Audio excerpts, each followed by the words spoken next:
contest then. 4 squads in front of them. They have a pylon for those shields, but Serenity is the one knocked down to the ground. 2 on the floor. Jesco, the only one still standing, straight with Flame and the rest, utilizing this cover while they can. And Legends Gaming finding their moment, cracking armor left, right, and center. Serenity's gone now, and this is easy. Flash looking for a bit of vengeance. Feels like that last game could have been theirs for Legends Gaming. Now they will secure it with style. Legends Gaming gets one here. The rotation now from full engage, an early catwalk to try and secure them a spot behind this rock and let JubJabib start setting up his positioning there with piles of fences, but they're going to have to push towards. Who is that under the stairs there? We've got Vehicle Gaming. MeiDuiYaoBYD has been in this corner for so very long and full engage. He wants to send it towards them. Smokes out too, cracking those shields, and K6 is looking for any moment he can strike with, but the cover has been blown. They need to get back behind the rock because it will be an engage from Belkut and the rest still. Full engage now left to 1. Bearclaw Gaming refusing to die here, and it's full engage now, relatively set backing down off of him. Does he survive? Belkut and Hacker so close to him. Surely not. I mean, you said shields there, and that was the operative word. Bearclaw, even though they were a duo, had like 5 different shield swaps set up. So as soon as every time they reloaded, they just quickly swapped to another shield, and it felt like they were a full trio because they had so many shields to go through. No batch required. Tanky as tanky can be, but Wonton Dumpling is the sword that is looking to slay anyone that stands against them. Heck has fallen to the hand of Boring. Here comes Dugu now, looking to rack up even more kills to his name. Nades are out. Oh my God. Through the dark void here, and it will be time for Wonton Dumpling to come and collect kills. Start fail be damned. It's just Wonton Dumpling shooting everything and anything that moves. Bearclaw is gone. So will be the rest of the competition against Wonton Dumpling, who takes this one. Will die, but Legends Gaming, they prove us wrong, not just once, but twice. Okay. So the Armor Softs get there in time. Can Easy Flash pump the Netty? They need to get up. They don't have a horizon. They're going to have to go with the evac tower. You can see that coming out there. That's for Legends Gaming. That's the only option they really have to get out of their current spot. That said, Heroes still very safe behind all the rocks there at the back. They should have this game in the bag, I would have thought, unless they catch some straight 30-30 shots coming out from Legends up the top here. They've already started to deal with Boogie borders. And then outside, honestly, I would say the outside chance out of these 3 teams left to take home game 1. Watch out for the keyboard king himself. Easy flash. Incredible shot onto the Boogie boarder side. Legends Gaming now hunting down outside as well. And Heroes are just watching from a distance. But Strafing Flame, he's knocked down to the ground. Same can be said for Easy Flash. It's all left to player A as Heroes takes this opportunity. They got a new sponsor and they get a new win now. Heroes will take map number 1. 3 squads now remaining. It's bearing down on outside that pressure. White Flash here onto the left side. And still KPG, Godspot is true. They have all the highest elevations. The Dark Veil though isolates this fight into a 3v3. And White Flash is on it. Now they're the aggressors. Now they want to go for it. They down 2 already. Looking for a 3rd as soon as they can. No armor swaps as well, but keep going. They're moving forward at the same time. Outside is gone, but keep going Gaming. They were the alpha. They are looking to be the omega. The beginning fight 1, the ending fight 1, and keep going Gaming takes this map. Serenity though, and War Monster Firebird, contenders in their own right to a potential crown in this game. Black Hole ready here for LK Gods, looking to lob it towards Serenity, but NoCredit is on it like a bullet, or space being made. Black Hole's gonna be there. Serenity stuck in the corner. Here we go again with a Dark Void, trying to cut up this partition immediately. Make a wall, make a safe haven. That's the call here for Serenity, but NoCredit on the other hand, Mexico going for the armor swap, still with the elevation, still with the shot from above, and it's easy pickings here from NoCredit. It's only 2 squads left. Serenity on one side, and it will be NoCredit on the other. Zooming past yet again, sees it through the wall so far. A little bit of reprieve here from the side of Serenity. NoCredit has all the fences in the world, and this is looking to be cash money for NoCredit. They hit the jackpot and they take the last store point map. Okay. SW2 managed to get everyone back up, and Heroes very passive at the start of the game. Ended up in 3rd spot.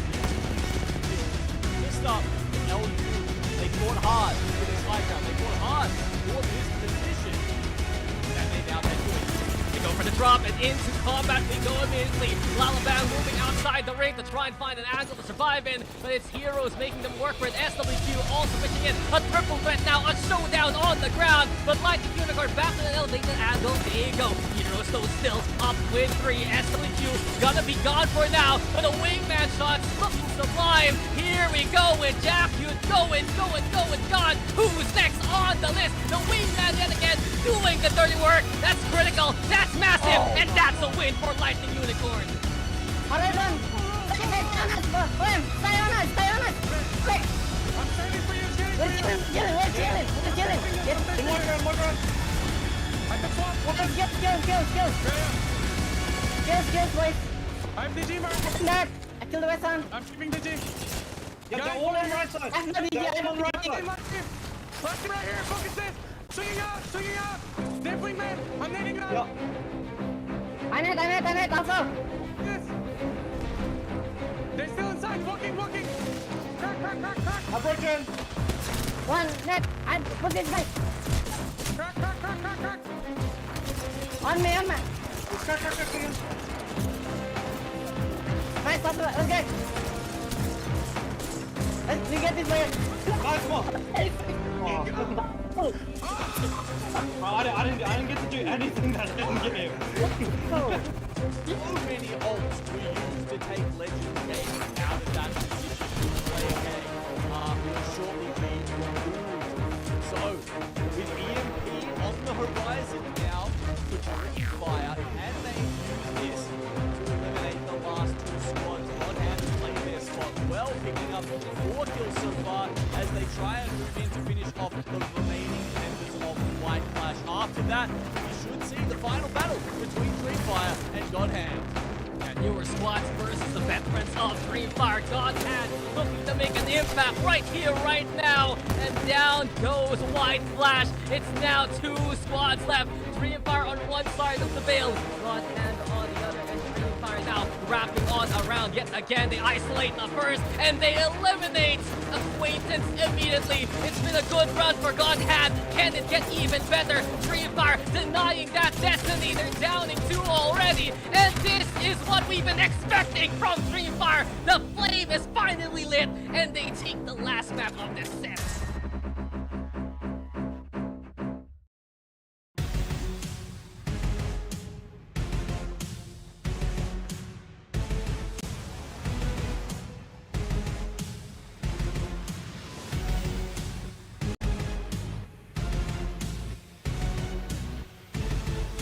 That's it. It's the exact same 3 ultimates for Serenity. Utility is going to be coming out of it thick and fast in this final circle. So what we need to see here is Serenity use that utility to get out of this position and try and shoot around X and Y, who have no space. Yeah, X and Y is changing the edge of the barricade with Serenity on the other hand. Moving towards the north, the Dark Void into play. There's a rolling thunder. Arc Stars being lobbed as well, and Ruby's the one in a bit of trouble, lacking behind compared to the rest. X and Y waiting for them to pop out the other side of the wall. But Serenity, here we go again, wrapping on around, getting a few shots through the wall here. Legacy goes down, and X and Y find their moments. Essence, pure patience for both of these teams. Now they come to a header. JR again, critical with the wingman. What are those shots from X and Y? And they'll take this one. With no idea how Way went down, but that is an annoyance for Team Burger, who had the best place and the best spot to stop this game if they were a trio. The fact that they're a duo means it's probably going to go the way of X and Y. They do manage to take down JR first. Can they get the arc to get the full finish? Yes, they do, and another knock as well. Team Burger, can they make this happen? X and Y is the one caught in the middle. Here we go, Sharky and Bryce on one side, and you have Yukoi and Killapause on the other. Familiar faces with They're fighting each off other. powers. Is going insane, and here we go with the smoke stew. Dark Veil to play. Killapause though in cover. Yukoi gonna be that first contact point, and Team Burger, their best chance so far. They're seizing it, they're going for it, and Yukoi is down for the count. Sharky, the champion for it will be a champion yet again in the map. Team Burger, they get a full meal, a full map, and a full win. Some of that pressure is final. Here we go. There we go. Like, where did those guys come from?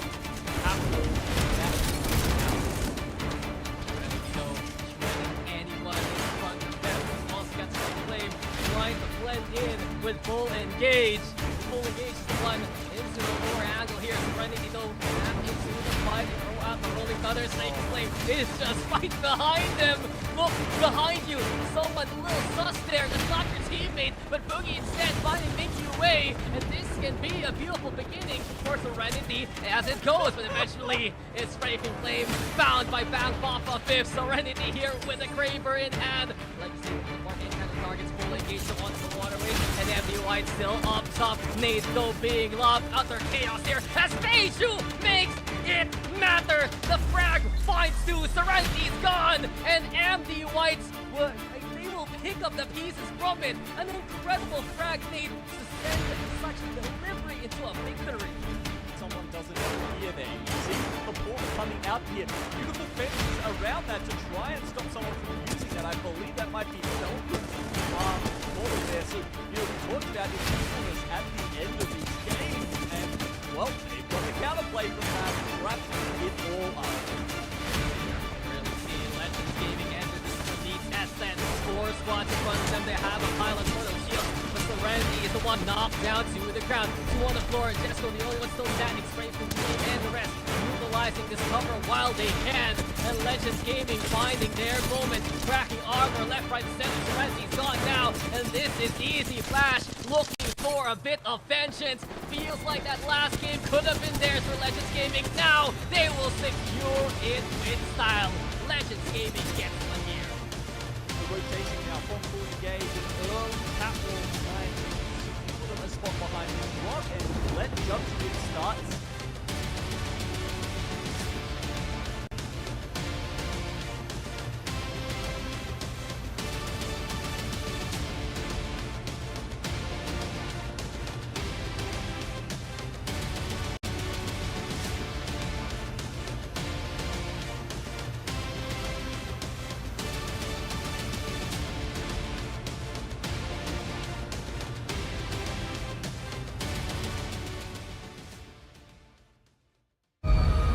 Undisputed champions of APAC-South in the ALGS. Such a good spot here. Provides any much coverage for Popcorn. Bradley kicks down and out already. Brittle strike there. Let's go down! 1v1! 1v1!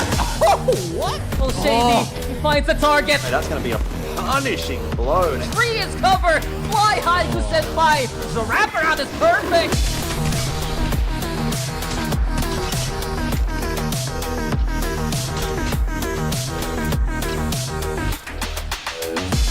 What? No! Wants to overextend. So does Kashira! Does get spotted out. The pings go down. Oh my god! It's the 360! What a beast!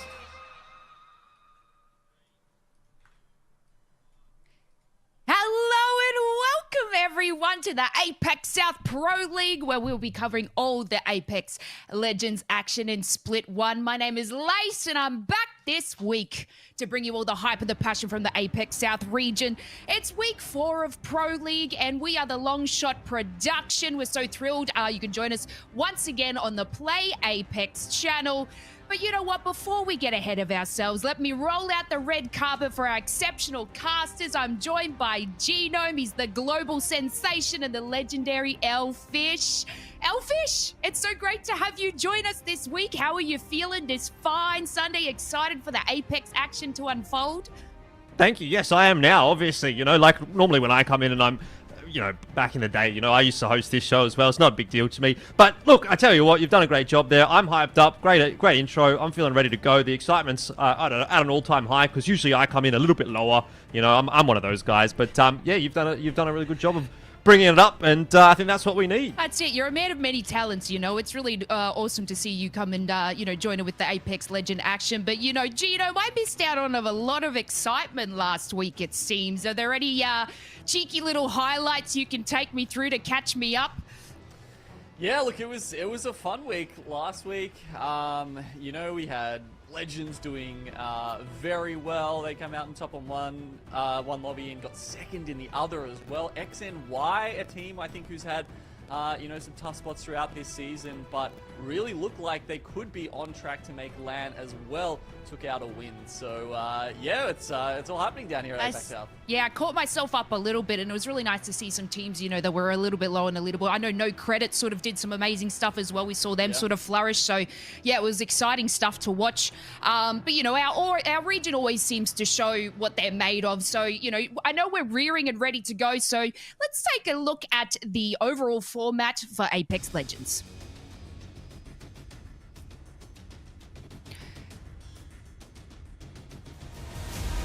The Pro League is comprised of 2 regular season splits. The Split 1 regular season features 4 regions made up of 30 teams, seeded into 3 groups of 10 teams each. Pro League teams will begin by competing in a triple round-robin format, where each group plays a match series against every other group 3 times. After these matches have been completed, the top 20 teams according to the regular season standings will compete in the regional finals. At the conclusion of the regional finals, 40 teams, including teams from all 6 ALGS regions, will have qualified for the Split 1 playoffs. You know, at this point, that schedule should be etched into our brains as we hit Week 4 and Split 1, but this is what the schedule looks like ahead, closer to the regional finals. From today onwards, you'll find the APAC-South game starting about 3 p.m. Australian Eastern Daylight Time on a Sunday. So we're in day 4, Genome. We are so close to the finals, but the passion is still real. Yeah, exactly. So 2 days left. As you mentioned, it's going to be Sundays from now on. So just want to make sure, you know, everyone's around that. We had first half of the split on Saturdays. We have switched over to Sundays. So the last 2 weeks, as well as today, of course, will all be on the Sunday. So yeah, don't get caught off. That's it. We're going to have ourselves like a little bit of a break as well. I don't know if we've been touching on this too much, but, you know, we've got a fair few changes in the game. So it gives everyone a little bit of time. Couple of weeks. I think it's about 2 weeks to sort of get themselves organized and sorted with all the changes, and you know, us casters too and hosts, we're gonna have to figure out everything too. So it's gonna be very, very you know, tough time for us to do that. But you know, but at the end of the day, what are all our teams playing for? Of course, it's the chance to make it to LAN, but the prizing is in the back of their minds. That's $20,000 to our first place winners. Genome, 125,000 spread amongst our teams. What a prize pool we have for our region. It's pretty big this year, and yeah, look, Split 2 is going to be the same. We're going to be running it back again with double the prize pool. So essentially, yeah, you're getting all of the prize pool from last year shoved into just one split here in year 4. So APAC South eating well in 2024. Exactly right. And you even get like 1,500, I think, just for showing up. So, you know, just to make it here, you get a little something as well. But, you know, it's a great achievement for all our players just to be here in Pro League. And of course, it's very exciting as they could be walking away with fame and fortune. But however, fame and fortune doesn't come easy to our teams. You know, you need to dominate and collect all the points as possible. And here is how the scoring works. Individual matches have the traditional ALGS scoring, you know, 12 points for first, 9 for second, and 1 point per kill. You know, we've seen teams such as IronBloodGaming and Wonton Dumpling really focusing heavy on these kill points, which makes for exciting entertainment. But then the team placement, you know, in the traditional format would then be awarded split points at the end of the 6 matches. So, you know, there's lots to gain here, Gino. And yeah, something just quickly to touch on there is those bonus points, Lace, because we have, not in APAC South, but we have in APAC North actually seen some teams start to pick up the bonus points. So Fnatic, with 3 wins in a single series, have actually managed to start grabbing some of those. They've been dominating over in APAC North. Been really fun to see how well they've done. I don't think we've seen anyone pick up the 50-point margin bonus points yet. That is the harder of those 2 to grab. You have to really absolutely just demolish your opposition to grab one of those. But yeah, it's cool to start seeing that already in effect. Yeah, sometimes these APAC North teams are just absolutely built different. But, with a captivating start to the split, we saw KAKKOII starting out strong. Legend Gaming's rise to fame with their tight cohesion. Looking at that scoreboard, Elfish, you're obviously joining us today. Some teams that are to look out for, Wonton, Dumpling. They just steamroll anything in their way at this point. But, look, Legends Gaming just taking it out of top there, Elfish. Yeah, I mean, look, I guess not too much of a surprise to see them doing well for themselves. I think actually the biggest one that I'm sort of drawn to, at least my eyes are drawn to on this scoreboard, is DreamFire, right? It's really surprising to see them as far down as they are. Now, granted, obviously a bit of a slower start to the season for them, but doesn't necessarily mean that they're out of the running. So I think for the most part, yeah, you've seen a lot of those teams that you're expecting to do well, doing well, and it seems to me like really they're one of the big outliers in that regard. So obviously, still quite a bit of season yet to go. We've got today. We've also got the big changes coming through prior to next week as well. I should say in the next couple of weeks. It's not next week that we're literally doing, but I mean next week's, ALGS. That's what I'm talking about. But basically, there's a lot that can still change here is kind of where I'm getting at. And I think for a team like DreamFire, hopefully they're going to be able to kind of make a bit of a more solid run in the latter half of this split rather than the earlier half because, things are not looking as good as maybe we would have hoped. And it's something we saw a little bit of them from them in year 3 as well, right? They flirted with some different play styles, trying to play a bit more zone after starting out as, being known as one of the most prolific edge teams in APAC-South. And they kind of just ran it home to make their way into champs. And then, all of a sudden when you put them on LAN, they were kicking off again last year. So it's, with more spots than ever, 8 spots now available to the teams here in APAC-South, I still find it hard to count them out, even at this point. But if they haven't picked up the pace by the end of today, then I'm going to really start worrying. It will be hard for them to bring it back. Then again, of course, we should remember, you've got that one golden ticket for if they can make it to regional finals and then win the regional finals, which of course they are capable of. Maybe that's how they make it, and maybe we finally get that Cinderella story from the bottom of that top 20 in an APAC South regional finals. Honestly, couldn't have said it better myself, but Gino, we've got a couple of teams we keep our eyes on who you seem to rock the competition today and rise to the top. Yeah, so I wanted to have a talk about Serenity. Serenity is obviously an Australian team. Got a couple of rollers on there with Jesco and Boogie, who I'm sure you guys know from his previous runs at LAN. And then you've got Legacy as well, bringing that in, who you probably saw a lot of action early on in the games from Adal Wolves when they were contesting X and Y quite a lot last year as well. But it's been a massive uptick, I think, in performance from this team as we've gone into year 4. They're currently sitting at 2nd in the overall standings. I don't think a lot of people would have predicted that coming into this. And you've got, honestly, a lot of their players just performing at a very high level. I mean, Legacy, with not as many games as played as some other people, is sitting up near the top of the stats at the moment in terms of how many kills he's got. I think he's currently sitting in 4th overall, and he's still got less games played than, say, Easy Flash and Belkun, who are sitting above him. So it's been a very impressive start to the season for these guys, and I think it's been one of the fun stories, considering that last year they felt like, they were an okay team, they were a solid team, but they weren't the kind of team that you were thinking, could go to LAN and then even perform when they get over there. So, yeah, they've been one of the teams I've been most enjoying their maturation as a team. Yeah, exactly right. They were so consistent, and it's easy to see why Serenity just keeps placing, in the top 10 teams. But, as we're keeping a close eye on these teams, we're sticking our noses into the action. Let's have a look at the beacon and see where our teams are landing.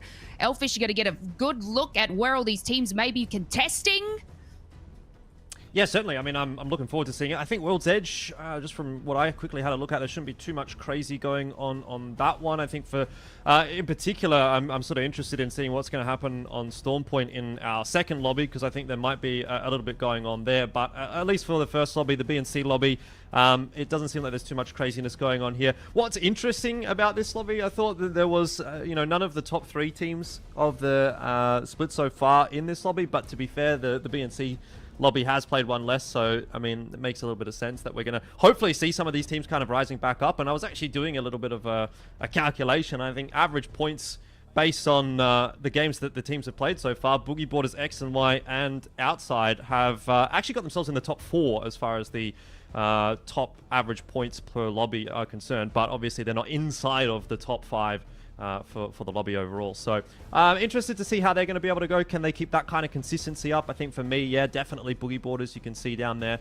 are one of the teams to kind of keep a lookout on this lobby. And I was going to talk about X and Y. I don't know if we're going to have time to really touch on them too much. We'll probably talk about them during the game as well, but I think they're a bit of an outside shot here as well. I think they're an interesting team to kind of keep an eye on. So I really want to keep an eye on those 2 teams coming into this one.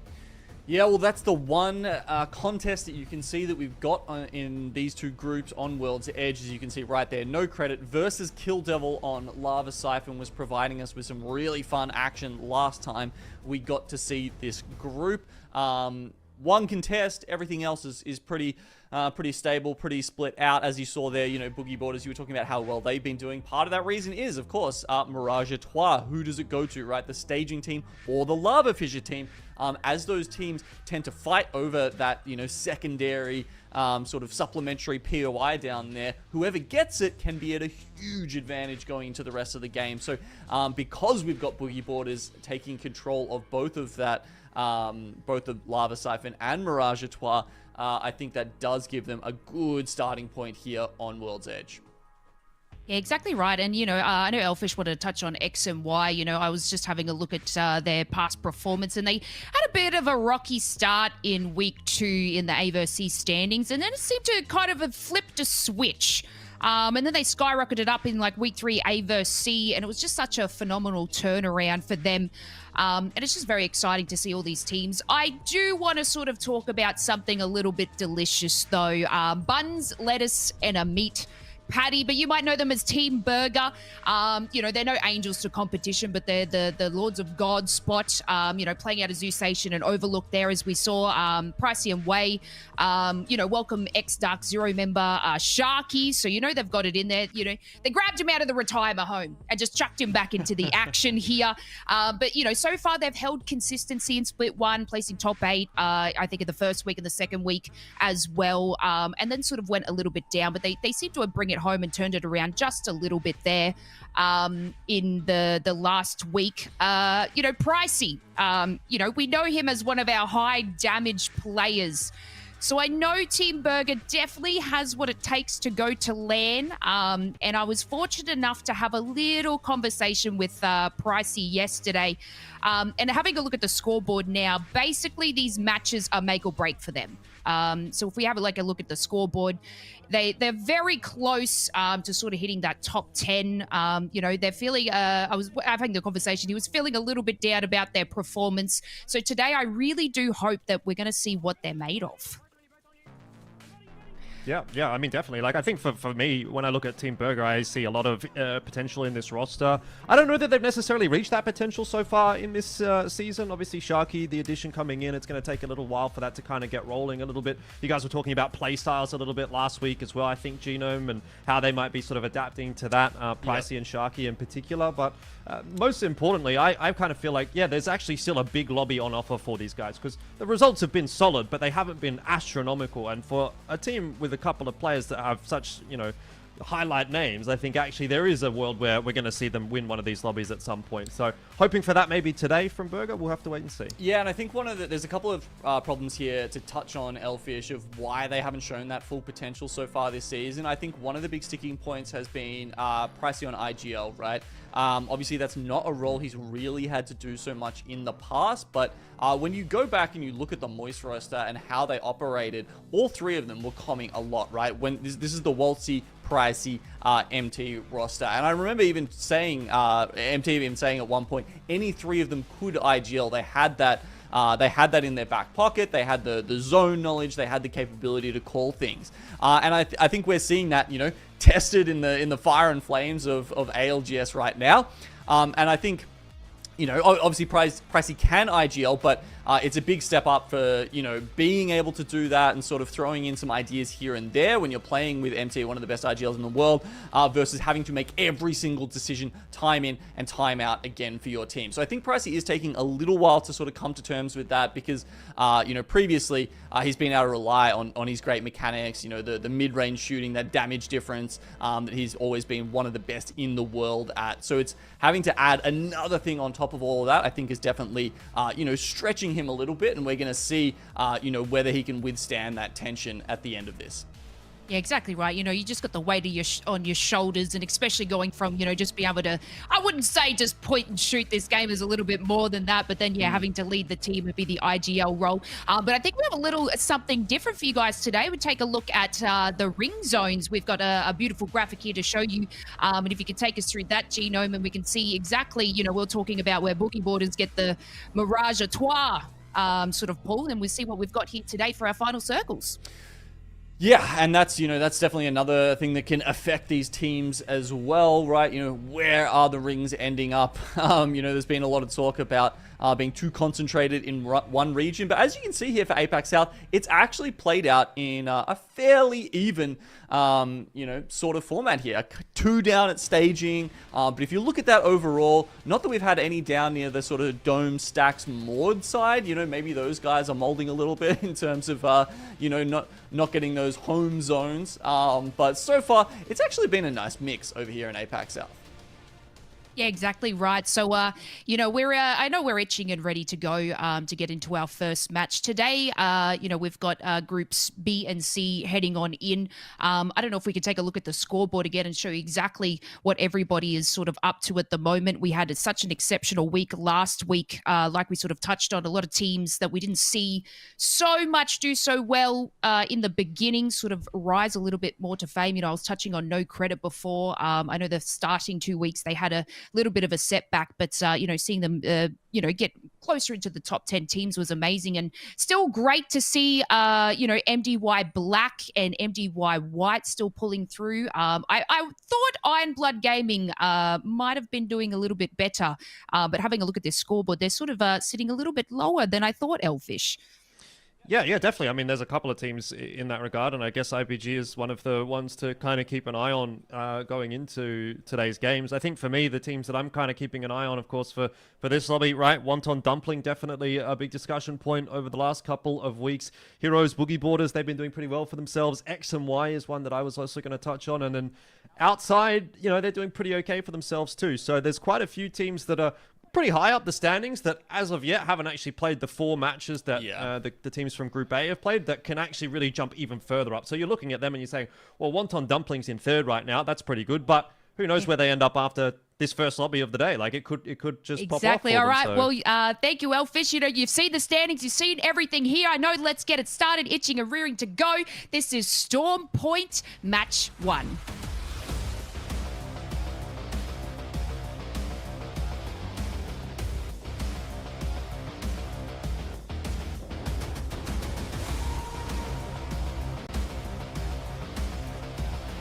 Alrighty, well, let's get straight into it, Elfish, because we know we've got the contest coming down between, is this NoCredit? We've had a change over here. Kill Devil and NoCredit this time, down at Lava Siphon. Yeah, indeed, just chilling for the moment, and, well, unfortunately, it looks like someone might be on the receiving end of an early knock, and that was not the way that I expected it to go. That EVA 8 gets popped out, nice double knock. Straight off the bat for NoCredit, and they'll be very happy with that. Mexus on the chase for the last member, but may not quite be able to catch up through that Bangalore smoke. Yeah, it looks like Levy is on the run here. The long-range EVA 7's coming out. Just trying to catch him off, but I think he's going to make it to the Geyser here to be able to run out and maybe just sneak around. Oh, he makes it. He makes it. Are they going to go for the full chase? No. It looks like NoCredit will stick out and just enjoy the rest of the Siphon loot. I mean, you'll take it though, right? Like 2 kill points to start the game off. Your control of Lava Siphon as well, which is a fairly solid point of interest, it has to be said. And unfortunately for Kill Devil, that's really not the start that they would have wanted to today after having a pretty rough run of things so far. You know, they're one of those teams that really need to get some points on the board. Oh. They are sitting at the bottom of the overall standings, so this is really, unfortunately, not the way they would have wanted things to be going. Okay, Levy's now getting shot by T4. I'm not sure if he's not been reading the drop maps himself, but didn't realize that there was going to be a team there as he goes in to think about. Well, there's no crafter there, so it's not like he could have crafted his teammates either. I'm not exactly sure what the thought process was, but he's going to be trying to get away. New feature we've got here, as you can see, just going through the teams that do have the ring consoles available to them. Now, of course, this is important. Even one of the things we can point out there is NoCredit.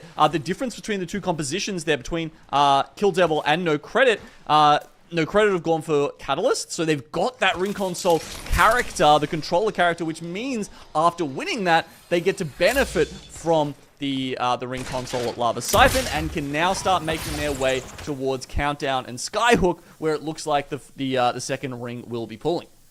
Yeah, certainly. Not going to be for the first time either in APAC South that we're going to be heading up in that direction. Still going to be missing out on those far southeastern pulls down toward the dome and such, but hopefully we'll be able to catch one of them later on today. IBG, a team that we discussed a little bit during the pre-show. There's Ziki, Dexter, Asia should all be household names really at this point. Obviously under a new organization, they do seem to be hopping around, you know, every 12 months or so, it seems like for these guys, but yeah, haven't quite found the success really that they had been having in previous years of APAC South. So I mean, it'll be interesting to see what they're going to be able to do. I think they'll be okay. I mean, they are still one game day down on most of the other teams, right? And they're actually quite up there. So I think if we have a look at the standings at sort of halftime today, after our first series, that will be the end of our second round robin, and I think you'll find IBG are actually in a pretty enviable spot as we get up to there.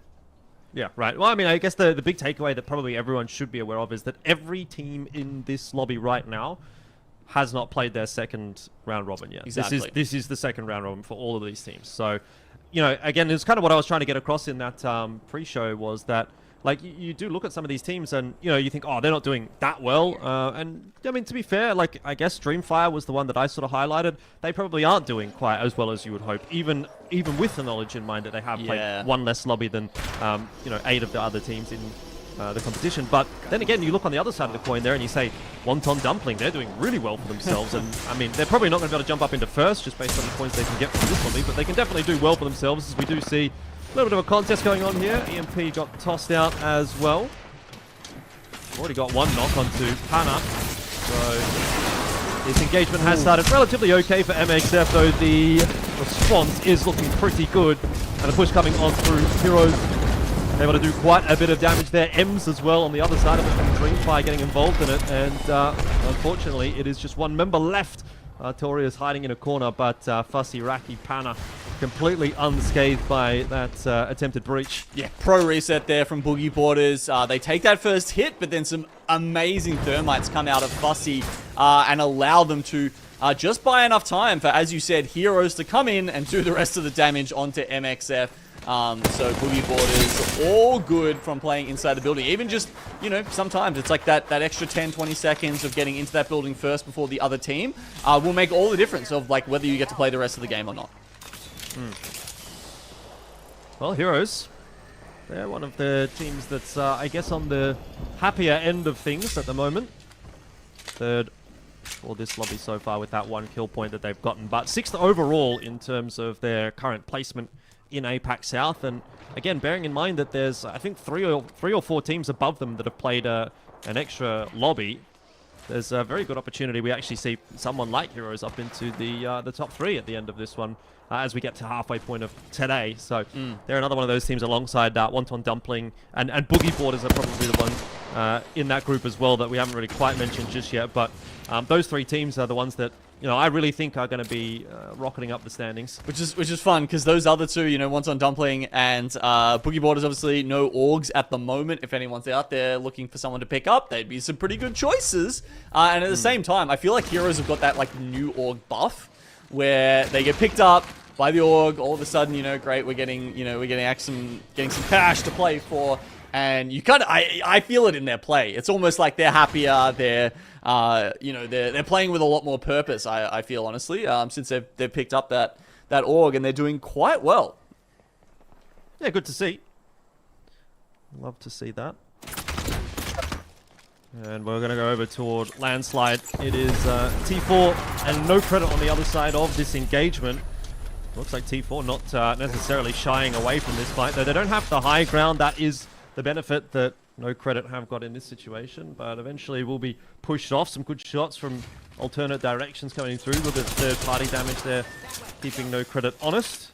And I guess they're a little bit more interested in making their rotation out as well, rather than blocking down this position of Landslide. It's not exactly, you know, a spot where you'd want to find yourself hold up, especially not when the zone is going to be moving away from you up toward Countdown. So they're well and truly on their way, and in doing so, that'll make the room for T4.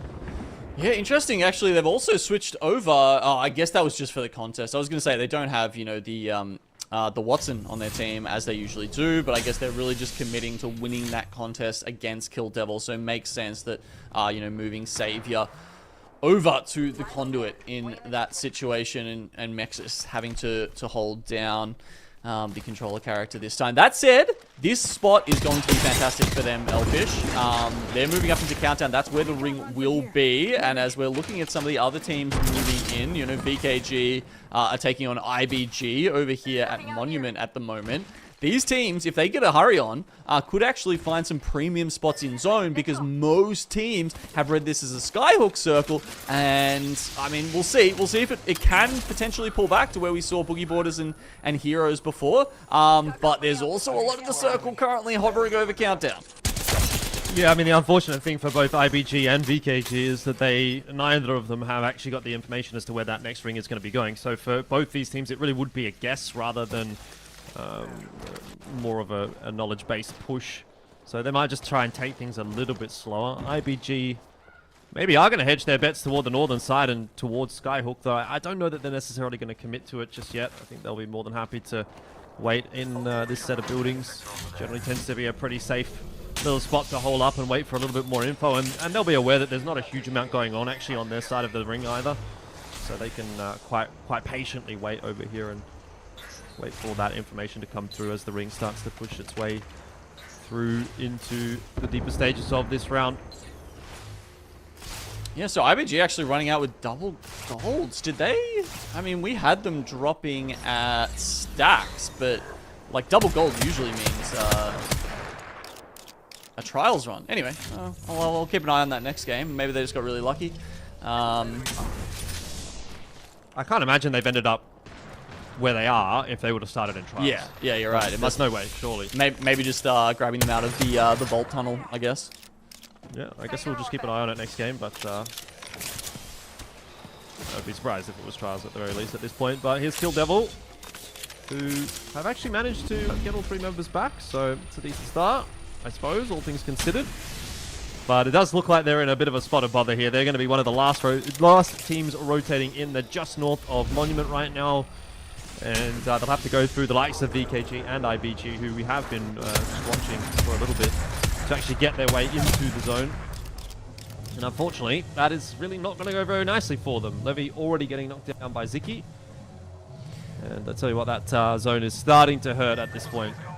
Yeah, and we've got confirmation it is now going to go towards Countdown, so I think we're going to see some fascinating rotates out of all of the teams sitting in those buildings over in Skyhook. But for the moment, yeah, it's IBG just playing Gatekeeper against Kill Devil, who, yeah, sure, they managed to get back up, but is that actually going to help them out at all, or are they still going to go down with 0 points here? I think that's honestly a likely option at this point. And here you go. You can see even everyone in the northern circle, in the northern building, as Skyhook has already started trying to work their way in a little bit further, a little bit more south. Kill Devil, wow, they're going to go the long way around and make it into Skyhook, maybe even go through the tunnel. Maybe they'll find IBG down there again.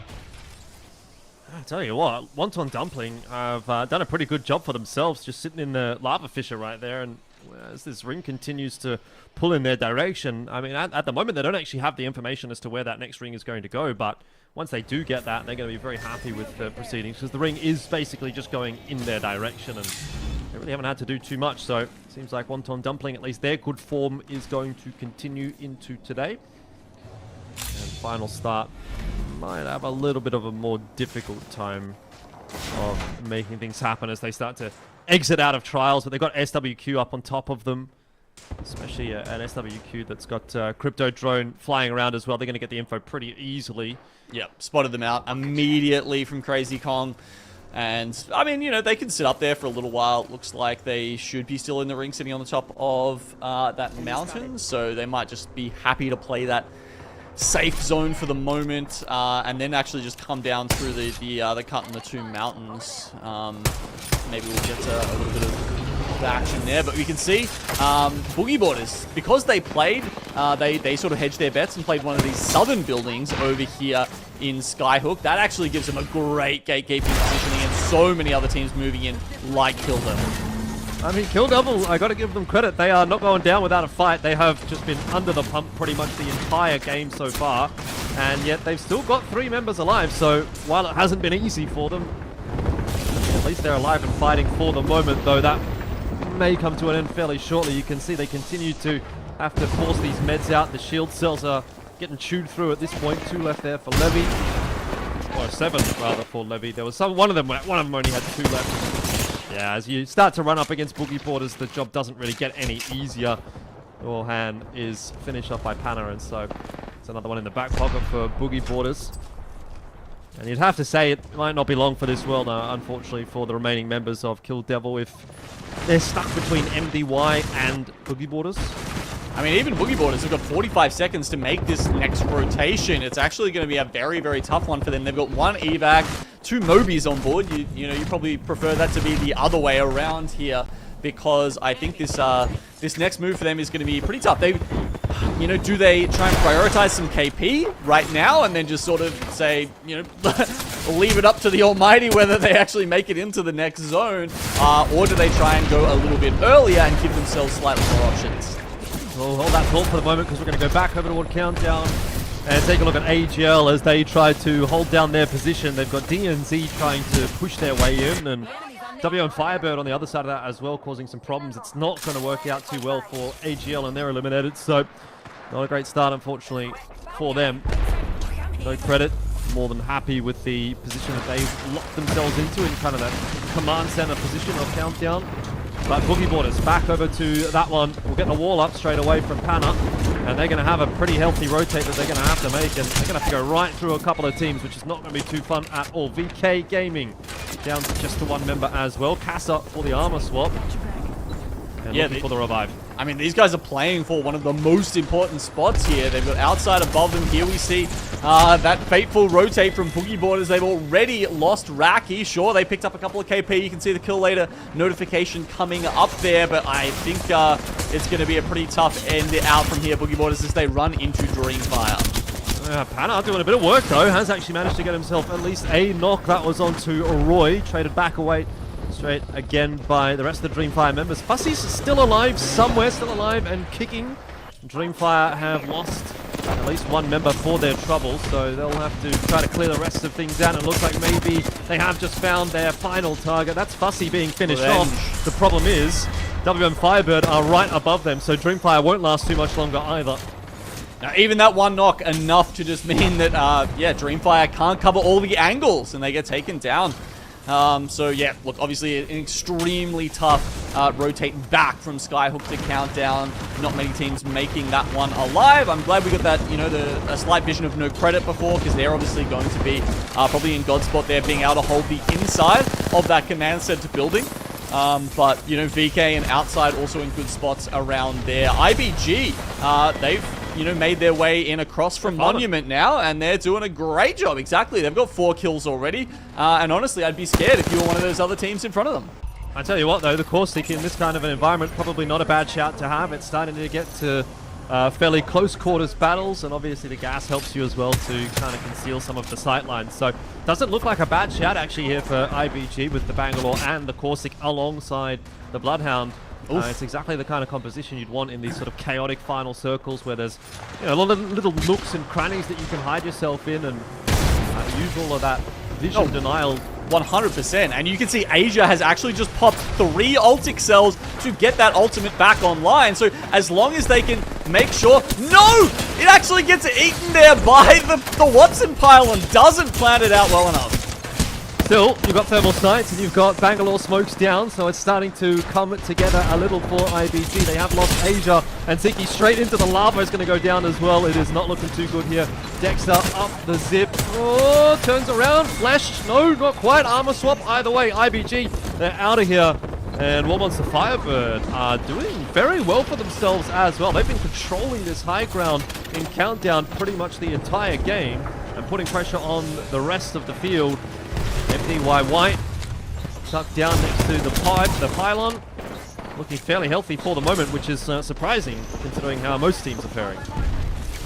Yeah, big plays there from WMFireBird and VK. I mean, they seem like they've just been in a tough spot the entire game so far. But hey, you know, a wingman in the hands of 951 is trying to get them back into this. But there's just so many sight lines. You can see the teams up the top just peeking them relentlessly. And, you know, they can't dictate that. That's on the other team's terms, and VK obviously struggling with that. Kassa just using those smokes on repeat to try and get the resets and the revives. Like we've gotten into the eye of the storm for the moment now. Every team has got enough space to find a little bit of a brief moment of respite. They can get a reset. I mean, unless maybe you're on the opposite side of that missile swarm, but either way, a little bit of time, no huge engagements going on at the moment. Once that ring starts to push its way in, though, then it's going to start to pop off again. And I might have lied because MDY-WHITE have just been eliminated. Blinker and I, they've just been decimated. Looks like by VK Gaming. And WMFireBird still hanging in there, still looking pretty uncontested at this point. And you have to wonder, I mean, how are they doing for utility, for meds and for nades and stuff like that? I had a quick brief look there while we were on their POV, and it looks like they're totally sweet. So they'll be a strong team going into this endgame. Okay, Wonton Dumpling trying to play from the lower ground here. They've actually got quite a lot of space to themselves, Elfish, but, you know, they're going to have some tough sightlines to deal with. Once the other teams get pushed off the high ground, they're going to have no choice, really, just but to int against Wonton Dumpling. So, you know, it's, yeah, which teams are going to pull into them. The Conduit ult is going to start coming out. Once those energy barricades go up, it could really reduce their space. I love this mobile res beacon here from WMFireBird, just giving them a little bit of something to play behind as they take on outside behind that cat wall. Yeah, I really got to say, it feels like this might be the team to beat. They are doing so much damage at the moment, bleeding so many resources away from their opponents. Wonton Dumpling, as mentioned, they're going to have some pretty difficult angles to deal with, and they're playing desperately with the bang smokes to make a cross. Already getting absolutely booked on that, and in the meanwhile, NoCredit was eliminated as well. So we're down to our final 4 teams, and there's still one team on the high ground. That is, of course, WMFireBird. Where else would a bird be but up in the sky above the rest and doing all that damage? Inevitably, though, they might be forced to drop off now as that ring starts to push its way in. They held on for as long as possible, but they've got to join the fray now, and 3 teams remaining. WMFireBird dropping down on top of the rest and picking up all of that damage, but it's just down to Azu now. 1 player left alive, and on the other side of it, it is Wonton Dumpling, who somehow have just sat in the trenches, remained uncontested, and picked up the dub. Oh, man. Okay. So, I'm on Gugu's. So, Gugu obviously peak god here. Actually, interestingly, you know, switching across to, yeah, we're seeing him on the Bloodhound this week, which is fun. 5 kills there, Lace, but not only that, ripped about, I don't know, like 4 1 clips in that last section, Lace. Like every single person he put his reticle on went down.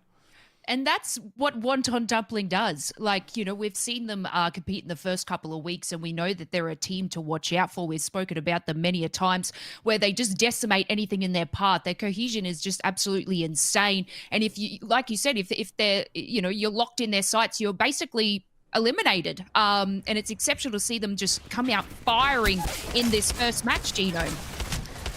It was massive. I mean, you know, we talked about, yeah, look, they had the space in that end game, but, you know, could they utilize it correctly? LK were actually running pretty low on ammo at the end there. I mean, LK did so much damage with the wingman, but just as they were dropping down, he kind of used his last clip, and they were running into some difficulties in that regard. DreamFire, again, we saw, you know, a rough exit for them. IBG, I feel like they're almost playing how, you know, you'd want DreamFire to play, with sort of the way that they are being able to find their way into end circles and pick up a lot of KP on the way through. They don't necessarily make it all the way, but they're also usually walking away with a healthy total of points. Now, this is that final circle where you can see Pete got down the bottom there, just like just running around the edge of the boxes, running through the ring a little bit. Doesn't matter. Like, no one's expecting him, but somehow, look at that. He doesn't miss a bullet every time he you know, holds down that roller. Like, someone is just hitting the floor.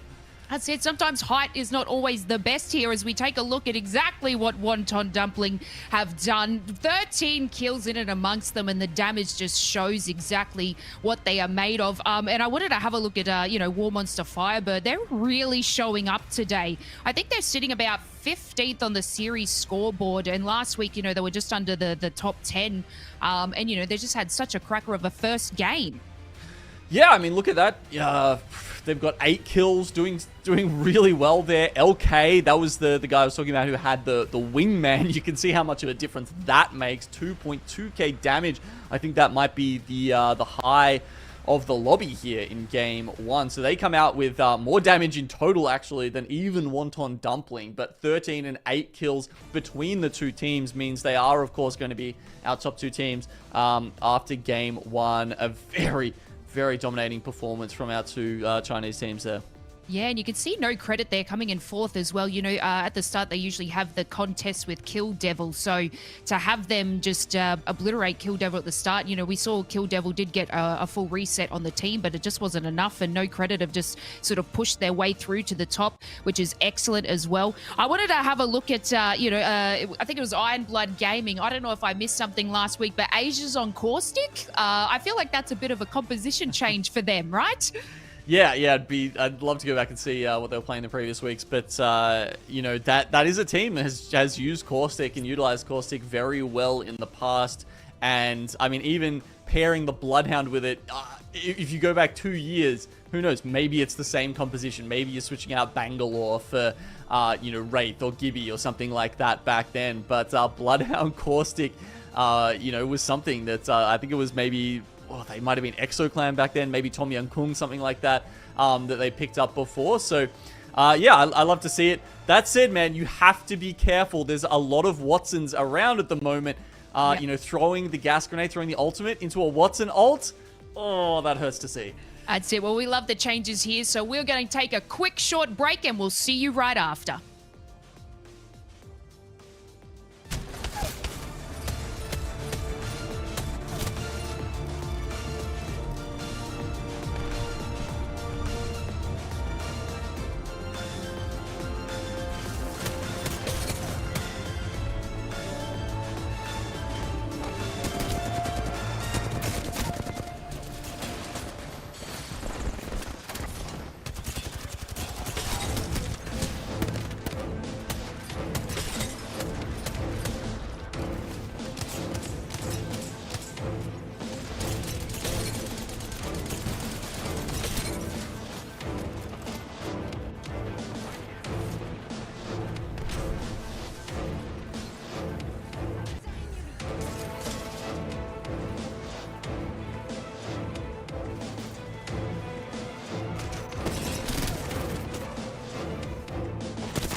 Locked and loaded. Drop shocked and rocked. Say hello to the 4-0 first.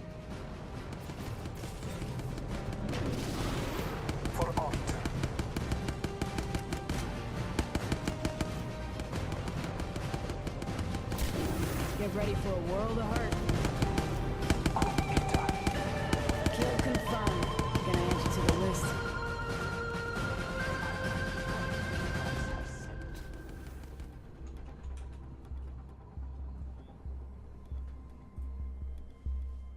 And welcome back, everybody. The passion was real in our first match here for APAC-South Groups B vs C.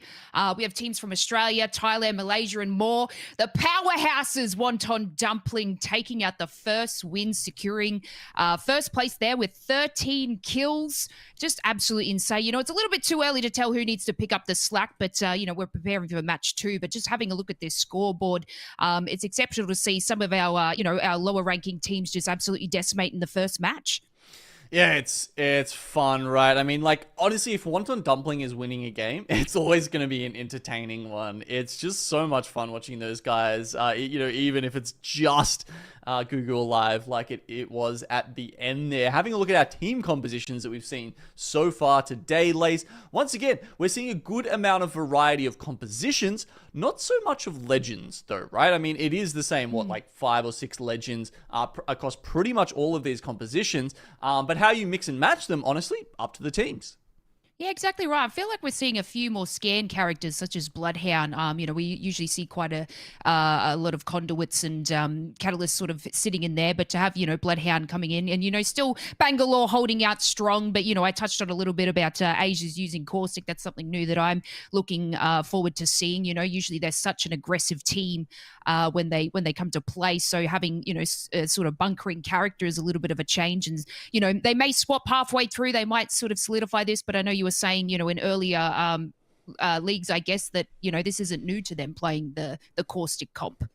No, it's not, and that style of play is also not new, right? Like, they use him as a very aggressive character. Obviously, he's sort of built, you know, from a game design, gameplay perspective, as more of a bunkering character, as you say, literally to play, like, in Bunker and World's Edge was how everyone sort of, a lot of people began to love that character, just running anyone who had to go from one side of Kings Canyon to the other, but he can be used very aggro. Yeah, exactly right. You know, we look at World's Edge and, you know, it's building after building after building. So playing that sort of composition is excellent. But you know what? We just saw match 1. We are ready to go for our second match of the day. I hope you guys are rearing and ready to go because the action is about to start.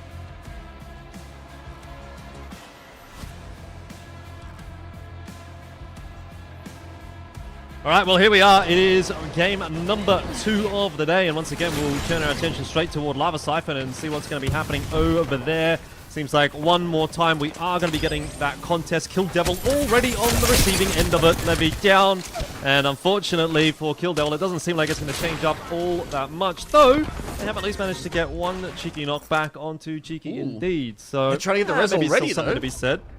Yeah, they actually get the pickup, though, there, Elfish. So both teams allowing a reset to happen. Not quite as fast and furious as we saw in Game 1. Not just yet. NoCredit going to try to pop a couple of shield cells here as well in the meanwhile, though not doing too well in terms of what they've got in the backpack. Beyond that, nor to be fair, Kill Devil, I mean, Levy's going to have a long time before he's really ready to get back into the fight. And so I guess at this point, neither team really wants to take the fight. Like, no one's holding that W key right now. Kill Devil have at the very least kind of secured that high ground. Reckon we should head here. Yeah, NoCredit. They're sitting on the carousel, the gondola level at the moment, and yeah, Kill Devil sitting on top of them. They've actually gone all the way up onto the roof. Good place to start. I mean, I'm seeing Huiha's got Peacekeeper Mastiff, so. You know, you don't always get the best guns to work with in these contests. You honestly, it's kind of like playing Gun Run in a way, right? You just have to make use of whatever you get given. It'd be a good idea to go there. I mean, that's the nature of the beast, right? With these hot drops, it is what it is. Kill Devil have actually managed to get themselves up onto the roof. You can see there. Lovely shot. Well done. And in the meanwhile, NoCredit are on their merry way, though they've Got to be a little bit careful with how they make this push, this rotation, because they will be spotted from the roof. And there's a lot of damage already going down onto Savior Heavier, so good focus fire initially, but doesn't look like a whole lot is going to amount from it. Kill Devil, are they going to chase this? Surely not. Looks like they want to. Well, NoCredit. Very bold choice. They've gone up top here. They've taken up position in the command, and they're actually going to take them on. Savior is completely split from the team. He will come in from behind. Is he going to be able to help them out, though? Well, I think he is, to be honest. I mean, the initial exchange did go pretty well for NoCredit, and it's a 2v2 at the moment, but Kill Devil, they just fold, they just crumble. And a little bit of a bag being dropped there. I don't know whose it was, but someone's left it on the floor. And NoCredit pick up another win in the hot drop in the contest. And you got to feel a little bit silly there if you're Kill Devil, right? They chased that fight. They wanted that fight, and they just got booked. I mean, it did kind of seem like, you know, maybe NoCredit were just going to try and book it out and go to the ring. They'd said, okay, you know, Kill Devil are taking too long. We want to, you know, we're going to just leave this behind. But yeah, when they came up, it was a complete juke. They managed to get that high ground position, and notably, they won that without even using the Radiant transfer there from Savior right at the end. I mean, they had that available. There were quite a few shields depleted on the side of NoCredit, and they still come out with the dub. So yeah, that was quite a commanding win. 2 out of 2 now for the day on World's Edge. Well, looks like we're going to get a fairly similar ring pull, at least initially, as the previous game. It's going to probably end up a little differently toward the back end there. There's a little bit more of the western side of the map in play here for our first and second rings, but you know, we're still having to head in that general direction, so a lot of the rotations, a lot of the positioning, a lot of the timings are going to be feeling pretty familiar for some of these teams. And I guess in one case, right, there's no Kill Devil here, so for the teams that were having to deal with them rotating their way in through sort of like that monument, fragment, epicenter kind of area, they may have a little bit of an easier time than the previous game, but beyond that, it's going to feel like it plays out fairly similarly. Yeah, they get the clean wipe this time, so you're right. No reset there for Kill Devil, but yeah, I mean, like, you know, it's going to be maybe a Fissure Zone, maybe even up towards Trials, potentially. So, yeah, you're right, like, in that the same teams will have priority to this circle. But, yeah, you never know. It might play out a little differently, especially because the teams aren't reading it as a Skyhook zone this time. Most teams, I think, are going to be pulling up in and around Lava Fissure and Countdown, so we won't have that sort of zone for just craziness where everyone gets crunched in a big choke. Yeah, certainly, but I mean, even then, Countdown does have a few, fair few positions that you can play. So does Lava Fissure. You know, you can really have 3, 4, 5 teams kind of hold up in the buildings within Lava Fissure. So I think we'll still see quite a hefty chunk of the teams surviving later into the game, and that tends to be the case a little more so in APAC-South anyway. There's not a huge amount of fighting early on these days. Remember back in the day, it used to be the always conversation like, oh, APAC-South is so aggressive, and it used to be, you know, you'd lose 5 teams pretty much straight up. But I feel like obviously the region has gone through quite a lot of growth, and you know, that's reflected in the strength of our teams that have been shipped overseas, and the prize pool going up, for example, the slots to the playoffs going up as well. Lots of positives, and the upward trend for APAC-South, I think, has also been shown in the way that the games play out as well. 100%, and I think even between the different groups we've got here, we've been seeing some changes in play style and how those games play out. The tempo of each lobby has been quite different. You know, Group C has a lot of very aggressive teams, and that sometimes changes how these lobbies play out as well. Group A and B was a lot more chill, actually. You know, you had a lot more teams rotating early and playing a lot more conservatively versus you know, some of the very fight-heavy teams that we've got, like Wonton, Dumpling, like IBG here in Groups B and C. Well, outside, making their way in from the southern side, just north of Menage a Trois. DNZ, I believe, just above them on the highway. Tracks. AGL going to drop their way into Trials and try to take a fight here. It's going to be an unfortunate one, I dare say. Final start on the other side of it are trying to do their best, and they're actually faring a little bit better than AGL at the moment. You can see that. Look at the HP bars. Look at the shield bars, actually, for final start. And AGL, well, They recognize their mistake. They're trying to get out of there, but it's kind of like a rat trap. Once you're caught in, it's pretty tough to get away from. Maybe just the one member from AGL able to escape, but overall, final start. More than happy with the couple of points that they've been gifted. Oh, no. Taking the selfie. All right. I mean, AGL are going to be ropeable about this, Elfish, because the zone has pulled up back towards Trials. We could actually get a Trials finish here. The team inside, the team who has control over the blast door going out west, might actually be in God's spot. I mean, that was a fantastic use of VTOL jets there by KAKKOII, by the way. The fact that he just, like, dipped over that little edge and ooped to get back outside. Very good. They've heard him now, so they're pinging where he is. They're chasing him, but, well, you know.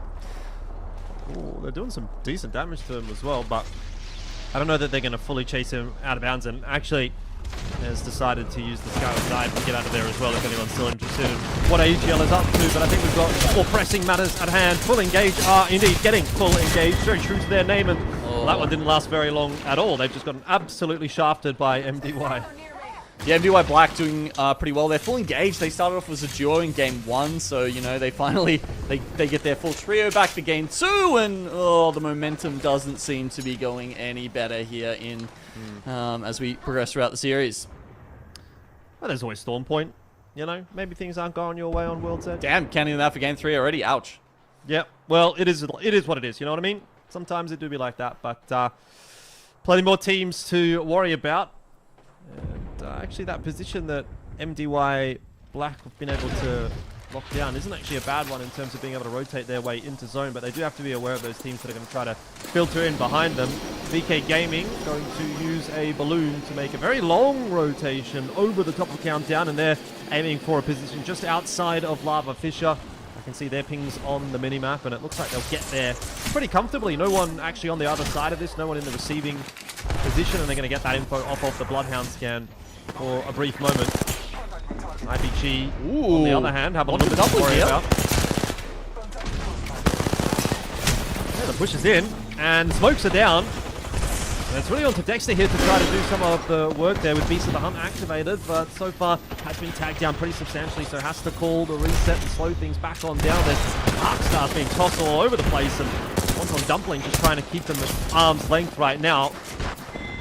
We've got both teams looking pretty good into this one. IBG having been eliminated, but X and Y are looking for that third party as well, and I dare say this is where a team like X and Y are going to do their best work. Oh my god, Wonton Dumpling have actually managed to get out of that with 2 people alive. That is way better than I thought. I thought for sure IBG was essentially going to spell the end for both of them here, but yeah, you're right. They are getting chased down. I can hear the hesitation there. Gugu might still get away after they take down Jackie Chan. Yep. Gugu, aka Peak God, surviving for the moment, and has been able to actually get back into, again, what I'll call the command center there. And I don't know if there's a respawn on offer. There is a beacon right in the middle of Countdown. It would be a ballsy respawn, that's for sure. But there are a lot of death boxes there, so I mean, it might be worth a shout. Though the unfortunate thing is, you're a Bloodhound, right? So it's not going to be too easy to sit on that respawn beacon and not get sniped. There's no smokes or anything like that that you can put down. And X and Y have now kind of set themselves up inside of this command center, so even then getting those death boxes back is not going to be such an easy task. And in the end, you can actually see Pete God just more than happy to kind of try to hide away in the corner here and see if he can maybe rat something out. But yeah, X and Y very well aware of the possibility of a revive going on. Yeah, look, and just a single point coming through there as they third party that fight and then run away with one of the kills. It was Godspot last game, but it's not going to be this game. We are going to be switching further, even past Lava Fissure up towards Trials, but it looks like it's going to end somewhere around the semicircle of bins, or maybe even that outside building. The building currently held by Boogie Borders, so they are in a hell of a spot here in Game 2. Yeah, they had a bit of a rough run of things, though, to be fair, in the previous games, so it might be about time something went their way. They're obviously a good enough team that if things start to favor them, they will definitely be able to convert. 5th place overall for the lobby at the moment. Wasn't a bad game won by any stretch of the imagination, but again, you know, these are one of the teams that we're really like keeping a very solid eye on, and Today might be their day. NoCredit, on the other hand, also did a pretty good job in game 1, but have a more difficult rotate ahead of them. And there's a lot of teams on the southern side of Lava Fisher that they're going to have to get past or get through or go under, at least it seems like is the name of the game right here. And an EMP over the top as well is going to slow things down for SWQ, but actually doesn't look like it's going to go too poorly there for NoCredit so far. They've held up underneath. There's some pot shots headed in their direction. Xavier Heavier having now been knocked by Papa of DNZ. Could start to get a little problematic for them.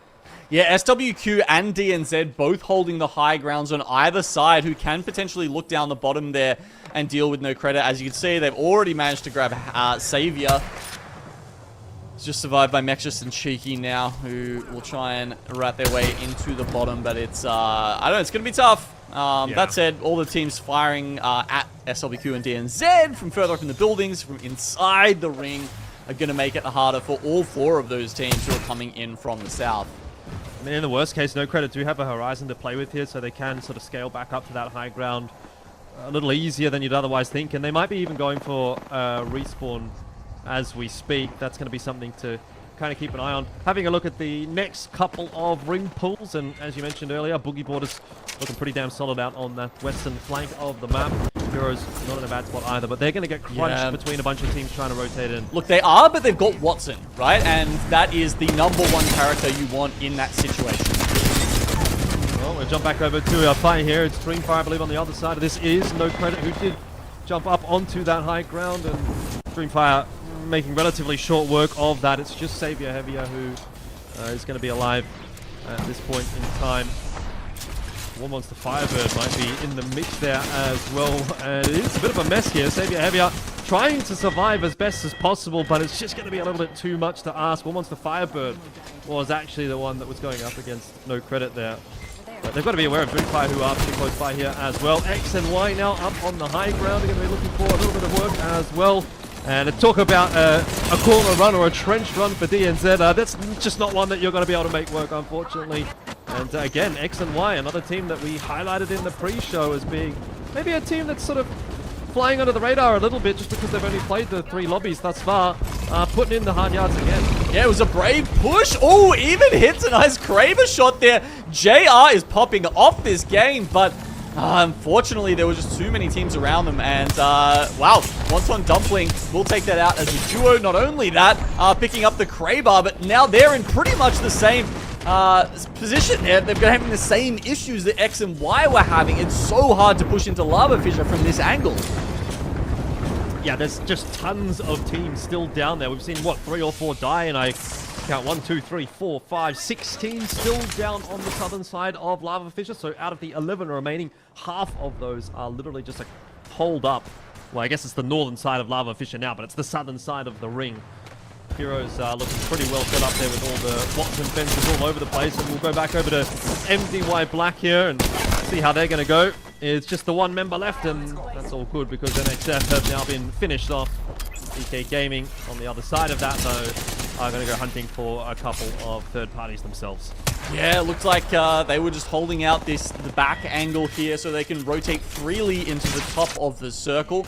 It's going to work out pretty well for VK Gaming. Then we've got Boogie Borders in an awesome position, as we mentioned here. We've got 10 seconds until this final circle closes. They'll have to start moving out of this building. Let's hear how they play out this game. They can take it.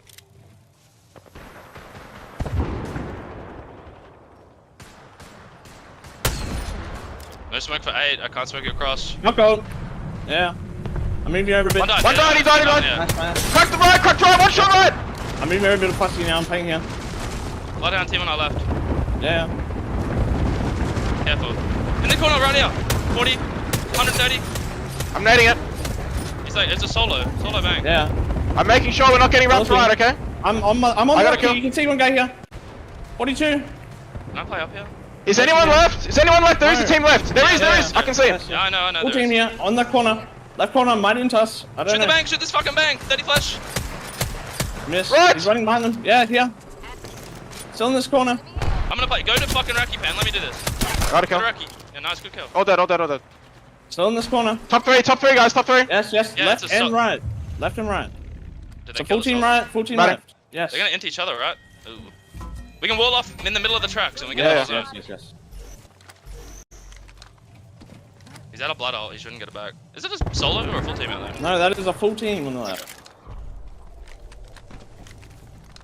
You can literally wall on the, next to this. They're bang ulting. They're pushing you, I think. Yeah, they're trying to push you. They can't, no way. I bang ulted them back, they can't do anything. Stuck in that corner back there. I'm nading. I'm batting. I'm good. 17. No, they can't push. No, it's impossible. They get fucked. Do I have to come back to you guys? No, you play there. You're good. I'm getting swung by the wingman kid on the left. If you need. I'm good.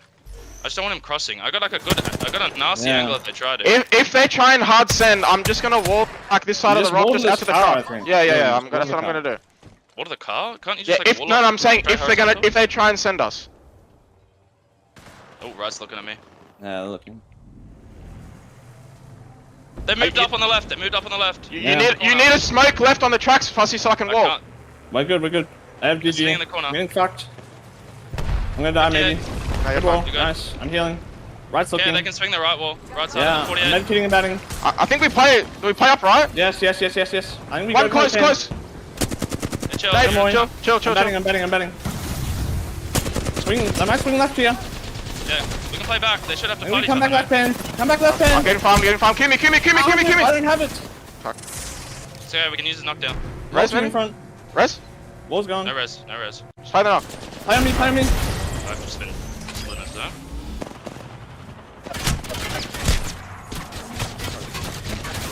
Safe on Fussy. I can't get there.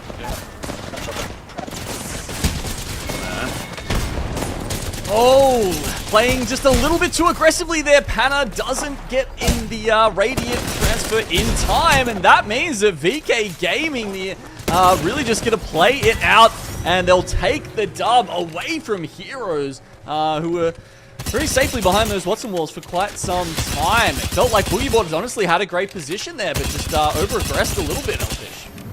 Yeah, indeed. I mean, look, I don't know that I necessarily agree with you. I mean, it's not often, I guess, I want to go against your analysis when it comes to Apex, but it did kind of feel like in some cases that they were stuck between a rock and a hard place, and so they unfortunately were that one team that was on the other side of the tracks that had to then kind of deal with the push coming through from the left and the right there, Lace. I don't know if, you know, which side of the coin you're leaning on there, but to me, it did feel like it was a bit of a rough spot for them to be in, and as soon as they dropped that wall down, and then they're running out of bank smokes as well, it's like, well, what can you do? This is no man's land, and you're stuck in it because you had to leave the zone first, and unfortunately, yeah, they got farmed from both sides. Exactly, you know, hashtag ride the wave. BoogieBoarders, you know, they'll bring in the tsunami for game number 2. They had so much space to play there, Elfish, but, you know, held it well against Heroes and VK Gaming, but yeah, like you said, it's really tough to sort of make it across those tracks, and especially, you know, they might have popped the wall a little bit too early, having both teams sort of just eyeing them down.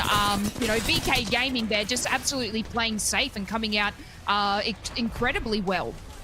Yeah, I mean, it's one of those situations, isn't it, where when you don't really have to do anything and you're one of the final teams in, you know, let's say the last 3, then you probably don't want to do a whole lot. They were lucky in the sense, VK Gaming, that they had like a little pocket that they could still kind of hide in, because you saw them getting actually pushed back initially by BoogieBoarders. They were saying they're not able to cross, they're not able to do anything, and that was true.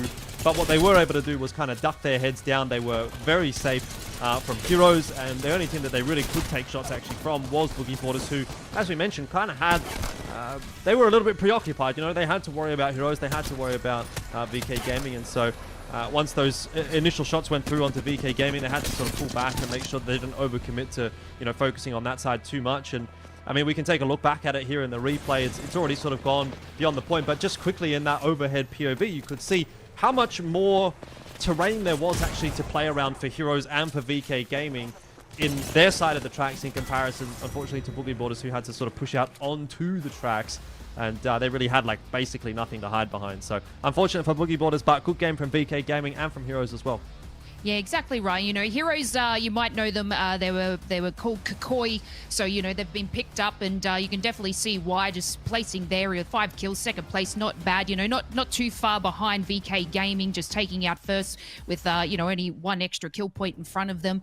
But I do know that, you know, we've got a little bit of in the overall standings, a little bit of a tie with like Boogie Borders and also you know, Heroes and stuff like that. So it's still really good for Boogie Borders here. You know, they didn't really take out the win, but it is still good for them in the overall standings, which is excellent. But, you know, as we take a look at the scoreboard here, VK Gaming just taking out the 1 point over Wonton. Wonton had such an excellent game, and they're still in front. You know, they get a lot of kills, so, you know, they can still definitely bring this home. Yeah, that's a bit of consistency shining through as well for VK Gaming. They did take 3rd place in the last round. They got an 8 kill third, I should say. So not a bad shout. 15 points in game 1, and then they've been able to go 1 better, I guess, or 2 better here for game 2. Wonton Dumpling maybe didn't have quite as much success in game 2. I think another team to kind of say has been doing pretty well is WMFireBird, right? 22 points. Their first game was the big one. That was where they farmed a lot of points in Countdown. They did sort of take their foot off the gas a little bit here in game 2, but they're kind of hanging around at the top of the pack, and there's a bit of a jump between them and maybe teams in like sort of that 6th, 7th position. So they're starting to build out a little bit of a lead as well, which is quite a nice place to be in. Obviously, only 2 games into this lobby so far, so still a lot can potentially change up, but not a bad spot to be in for the moment. Yeah, WMFireBird, you know, they weren't doing you know, the best last week. You know, they were sitting under the top 10, you know, top 20 teams. So, you know, seeing them just bring it home here is absolutely exceptional. I think another one that we just saw sort of in the top 10 there that, you know, we assumed would come out in front of the pack for this whole split was DreamFire. I think they were about 8th or 9th there on the leaderboard. So, you know, I don't know what they've done during this game, but they've definitely just sort of got it together a little bit, and it's nice to see them in that top 10. But we're going to take ourselves a little short break, and we will see you for match 3 shortly.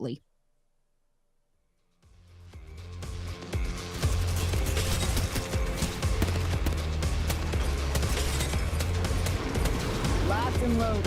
Drop shocked and rocked. Say hello to the 401st.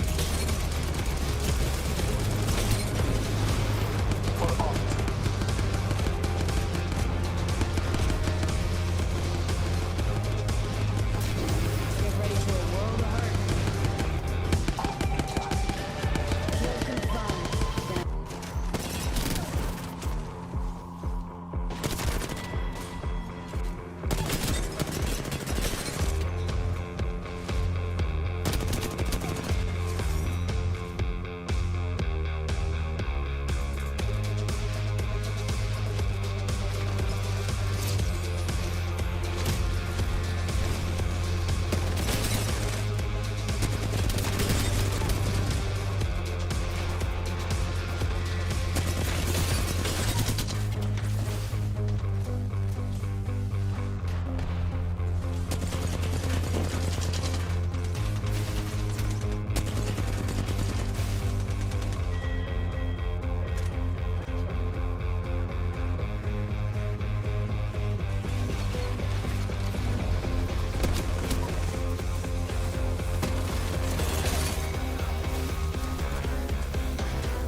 I tricked you. Whew. Glad I got that off my chest.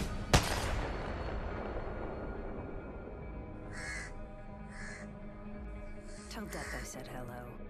I will, Laura.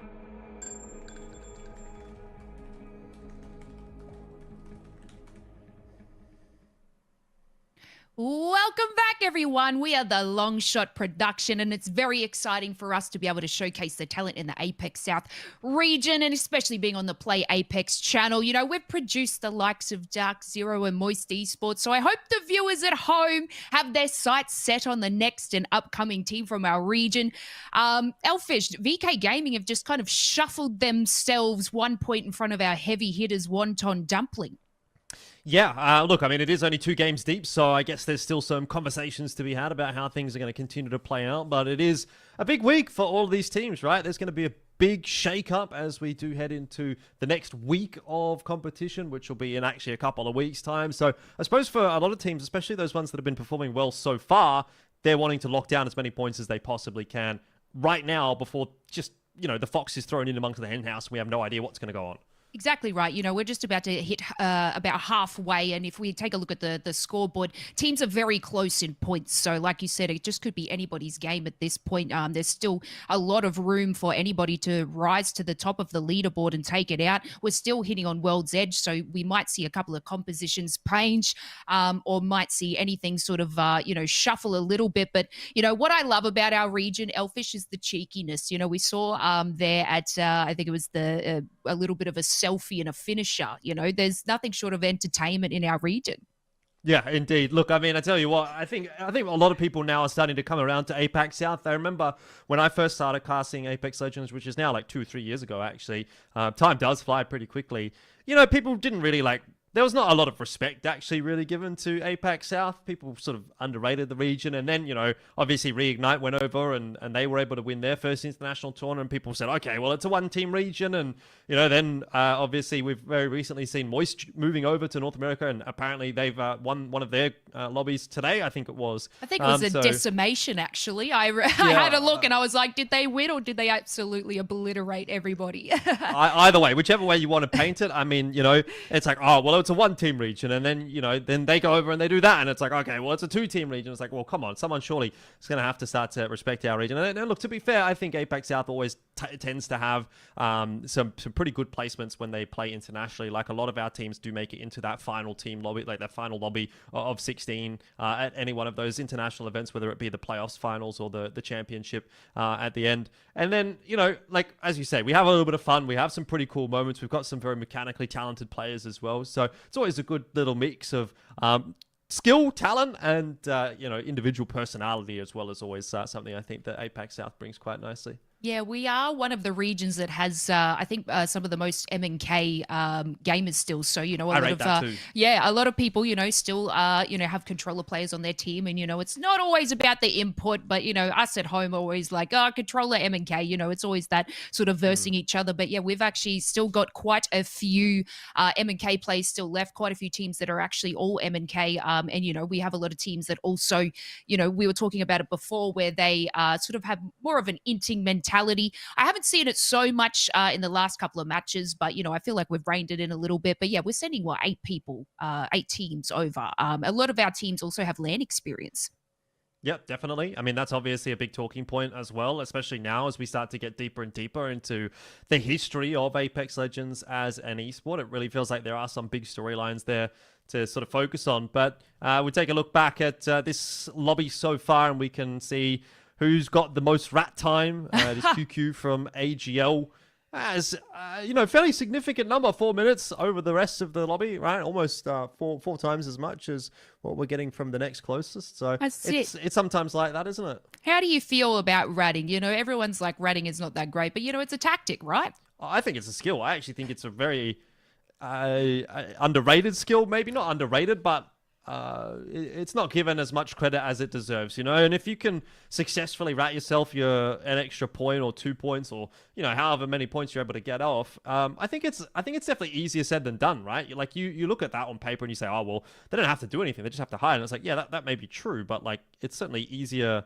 to say, oh, just hide, than it is to actually do, especially in a game like Apex Legends, where there's so many ways that you can kind of spot someone out, right? We've got the Bloodhounds are running around in quite significant force in this meta as well. So that's obviously one issue. And then, you know, everything else that there is around the place, like you can get hit by a Bangalore smoke, or you can get hit by a caustic smoke or a nade or whatever it is, you know, like just anything. So I think it definitely easier said than done. I'll give them credit where it's due. I think if you're a good rat, you know, and you can get yourself an extra couple of points, that can really go a long way. That's it. When there's $125,000 on the line and placement, you know, holds a lot of weight in Apex Legends, like you're going to see these people, you know, obviously go toe-to-toe with another team and maybe just escape by the skin of their teeth. So, you know, playing these sort of rat games is definitely a tactic in our eyes. You know, it's tough to sort of solidify a lot of kills in the game. You know, we see the damage sort of places, I guess, scoring come up as well.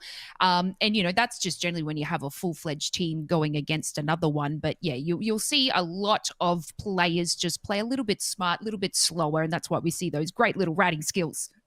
Yeah, most definitely. And I mean, it's always going to be something that is part of the game. I don't think that there's really going to be too much that you can do to sort of change that. Obviously, you know, when we're talking about changes, there is a lot of changes coming to Apex in the next couple of weeks. So that'll be something that, you know, we'll certainly have to kind of keep an eye on. But even having had a look at those changes myself, I don't think at the end of the day, like the core of the game is still going to remain the same. Like the abilities and the legends and stuff are going to feel a little bit different, and the shield and armor and whatever, that's certainly a big change too. But at the end of the day, like the way that the game plays out, it's still going to promote these kinds of strategies. So even then, I don't think that's going to change it up. And everyone's saying this is going to be the biggest change that Apex Legends will ever have. And maybe they're not wrong. Yeah, exactly right. And we'll have a look at our damage report here, and it's no shock to see you know, the LK just literally obliterating in the damage. We've seen them before, and Gugu's is an exceptional player as well. Elfish just, you know, absolutely hammering out the damage, especially on Bloodhound too. You know, more of like a scan character, not so much of an inter, but to be able to produce these kind of numbers is absolutely insane. Yeah, I think Gugu was up there with the highest frag. I think it might have been Easy Flash and Gugu who were number 1 and number 2. Certainly for this lobby at the very least, Gugu is number 1, at least going into the day. 16 kills on average per lobby for Gugu. So you put that as, you know, almost 3 per round, which is pretty crazy. Exactly right. All right. And enough talking from us. This is halfway through our matches. We're going to head into game number 3, last game on World's Edge. Alrighty, well, here we go, straight back into the swing of things. It is towards Lava Siphon one more time, where we'll have to watch for that heart drop, and it is again in effect. I mean, for Kill Devil, hasn't really been doing too well, and they're going to give it one more crack, one last attempt, and see if they can make something happen. This time again, it's gone against them initially, though the trades have come back straight away, and now it's just on to Mexus, who is going to be happy to just take that extra kill point. Yeah, hold the phone. We got a 2v1 now in favor of Kill Devil. Can Nexus make this happen? He's got Massive and a blue shield, and a couple of big pumps from the shotty mean NoCredit make it 3 for 3. Wow, look at the HP as well. He was one shot away from death. There's no doubt about that. So Mexus, he had to be perfect with that Massive, and was. And yeah, as you say, 3 from 3 from NoCredit. So I think there's no longer a discussion as to maybe who should be the team to hold on to Lava Siphon if this lobby does match up again. But either way, we'll follow that when the time comes and follow the rest of the game as we go through it now. NoCredit just getting the beacon scan there, or the information as to where that next ring is going to be. And it's pretty close to Lava Siphon this time around, so we won't have to make as much of a move as what they've been used to so far. Yeah, and you know, as we mentioned before, that like the quick nature of that fight versus game 2, for instance, means they get the scan, they get that information, and they can play this out really well. So it's an important one to win, right? Like when you get a contest win and then you get a home zone as well, it's like it just feels so much better. Because the other team's going to be kicking themselves. They're like, yeah, okay, but if we had won that 3v3, if we had to clutch that out against their Mexus, we had to converted the 2v1 that we had, you know, God knows how many points that they could have made there on the back end of that. But those points will be going instead to NoCredit as they start seeing teams already, like Full Engage, pulling up to their POI. Well, unfortunately, I mean, KD is the team that's at the bottom of the lobby, and I guess there's a reason for that. I mean, I should say not just the bottom of the lobby, but actually the bottom of the overall standings for APAC South for this split so far. Yeah, well, if you keep having contests that don't go your way, then you're really leaving some significant points on the board. So you might have to rethink their strategy going into future weeks, though I don't have too much time to adapt. And MDY-WHITE are also under the pump a little bit here. Feiju's going to try to buy a little bit of time for his teammates there, and it seems as though they might, well, I was going to say might get out, but Crazy Kong has managed to get one knock there, and SWQ are out for blood at this point in time. Yeah, a couple of nice beams out there from the Nemesis. Doesn't even need a sight to do it. He's just locked onto the enemy team, and MeiDuiYaoBYD will get away, I think. He's just running outside there as the Valkyrie, but Boogie Boarders are pulling up. If Raki spots him out here, oh, this is going to be a tough spot to play for MDY-WHITE. Yeah, Heroes on the way in as well. They've set themselves up on that high ground above Harvester for the moment, you can see. So they'll be, you know, sniffing out anything if they see an opportunity. But they're more than interested in taking a central position if they can find one. So they'll just go flying on past. Yeah, it is more of a Harvester circle than a Lava Siphon circle, so that's why we're seeing all the teams getting into it over here at Harv. You know, even NoCredit have pulled up into the little banana building that's between Harvester and Lava Siphon. Might be a nice little spot for them to play. MDY-WHITE, yeah, you can see that. I don't know how long he's going to stick it out here. He's actually by himself at the moment. He's going to go back in. He's actually going to be able to get the banners, but he is spotted out by the crypto drone. So Crazy Kong feeding that information, and Yuling is trying to get him before he gets away. They've spotted him out, and Boogie Boarders are on top of him as well. So I wouldn't be surprised if he gets chased down pretty quickly. There you go. Who's going to get the KP? Bossy, I'd say, is probably going to be the one, and he Correct. Indeed will be. So I don't know if that's 10 points to me or just 1 point to Boogie Boarders. Either way, wasn't the most difficult of ones to call, and Boogie Boarders will be happy with that. MDY-WHITE, though, unfortunately not, as they are out of the last game on World's Edge for this lobby today. Recon characters doing their jobs there with, you know, obviously the rise of Bloodhound and also a bit of a crypto comeback so far this split. Yeah, I mean, let's not forget that might very much change up going into the next week of APAC-South Pro League. I mean, who really knows what's going to come from all of those changes? I think it's going to be a difficult one to sort of call, and I think it's going to be a difficult one to wrap our heads around as well over the, I would say from week 5 and into finals as well. Like, it's just going to be teams and us and everyone really trying to figure out what's good, what's not, what's OP, because I'm sure there's something in there that's going to be a little bit OP. No doubt, no doubt. Be one of the most interesting times, I think, to see the evolution of Apex competition. But yeah, as you say, we've got a couple of weeks to sort of work on that in between this day of play and the next. Yeah, so not a huge amount happening right here.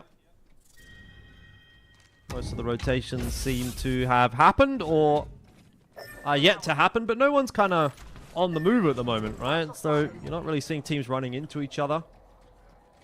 DreamFire is one of the teams that we do want to see some big things from today. Hasn't really started in that fashion. As you were saying a little bit earlier, Harvester circle pull. Looks like it's not a bad shout. Yeah, it goes even harder there into Harvester. DreamFire playing Crypto. Not a legend that you associate with that team. They're going okay today, as you can see. In 8th spot at the moment. I think they had like 13 points already. They've picked up, so if they can keep on that track, might be okay. Maybe we see them take out a win to pump them up a bit further. Lord knows they need it. Solon City wins the race. AGL doing things pretty slow. Not so sure about SETI so far today for AGL. Things haven't really gone their way. Maybe this is going to be the game where they're able to turn things around a little bit. They're up near landslide. They have to rotate their way past. Final start that are watching on the other side of it, and they're going to be able to push AGL away. So it doesn't seem like the difficulties are going to end into game number 3 for AGL. They've still got a very big rotate to make. They are the team that is the furthest away from the zone, so no doubt they're going to have to play edge for the rest of this game. I mean, they've got the comp for it, right? Conduit, Bloodhound, Bangalore. It's definitely a decent comp to start fighting with on the outskirts. But yeah, as you said, they're going to kind of take the long way around. They're probably going to come back through the northeast of Harvester, where you've got T-Force holding that snake that goes up towards the lava. But then you've got Final Start here, who's making their way down the tracks. And they might even be able to get some crafting done at staging if they're quick. No beacon characters at all on their team, though. I mean, you know, they're running into both a survey beacon and a ring console at staging that's unoccupied, but they can use neither. Interesting that they're leaving it all up to chance.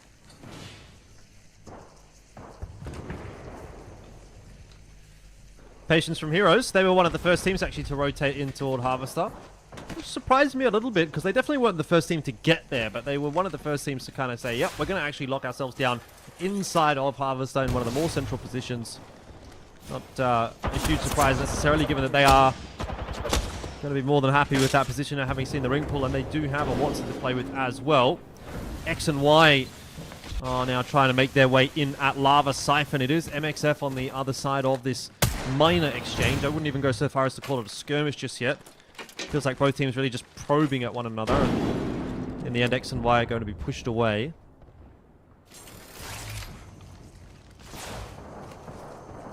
But it doesn't really look like X and Y are super happy with their position, nor should they be. They have info on where that next ring is going to pull, and they're trying to figure out whether they should go left or whether they should go right. And if they go right, obviously they've got to go in through MXF, so a little bit easier said than done. Isn't it? Because they're one of the few teams that actually has that information, Elfish. They're one of the few teams that actually hit a beacon to see where Ring 3 is going to be. But, you know, it's a hard road in from there. Like, I mean, where do you go? There's obviously a lot of teams who are already with Harvester. Oh, okay. Now we're finally getting fight up here to the north or west. Sorry, northeast. Yeah, it is T4, and they'll have to be a little bit worried as well, because IBG is on their way in. It is AGL on the other side of this exchange that are kind of on the receiving end of it, as T4 looking a little bit better, but seems like they have gotten the memo that IBG has come in for the third party, and T4 more or less have just tried to book it as best they can. And it's only Unix that has actually managed to get out. That, I think, is the last AGL member that IBG is chasing down right now. Indeed it is. It's QQ who's done. So a couple of free points actually there on offer for IBG, and ultimately T4 have sort of come off worse for that as well. IBG just rolling through, flexing the muscles there. Now that they're on the inside of Harvester, all of a sudden Caustic does become even more powerful. That's the one player left alive from T4 Unix, you can see.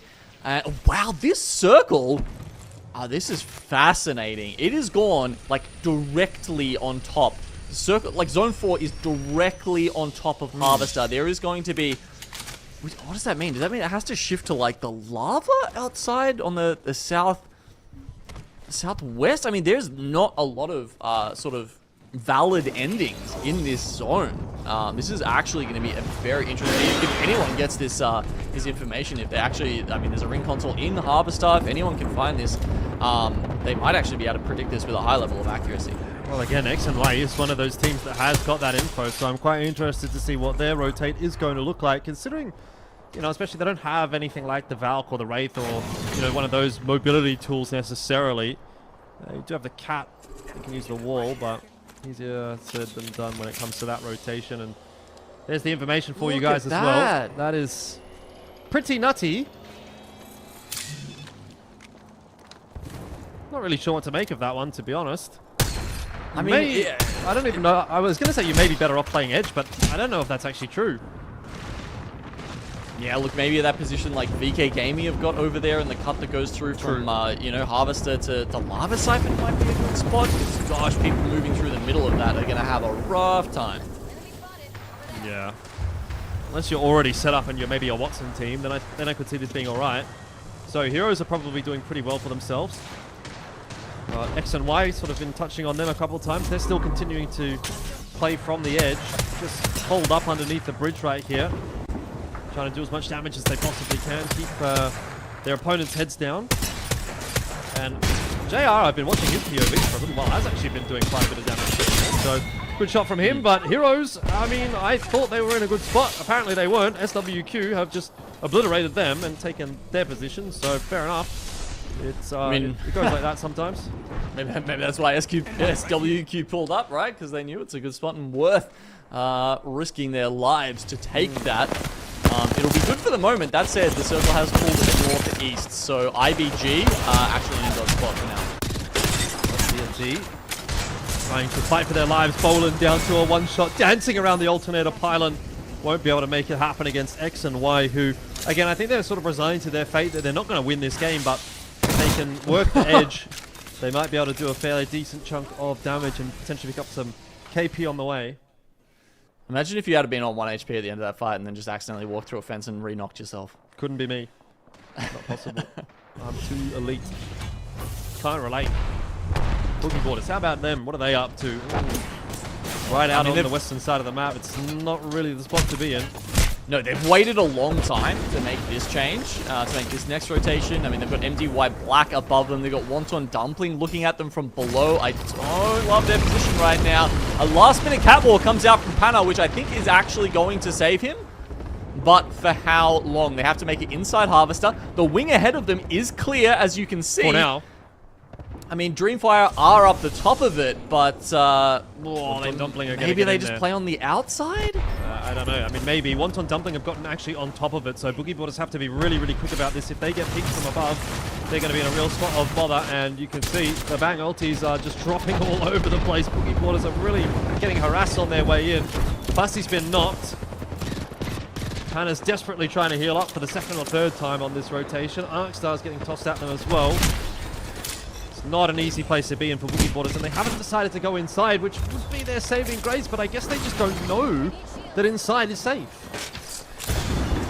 I mean, yeah, look, DreamFire are going to be holding that position down. If they go up there, they'll run into Roy with a bow, but I mean, it was tragic that Fussy was the one who went down. He had a gold knock, obviously, and the smokes would have helped them maybe get the reset in time.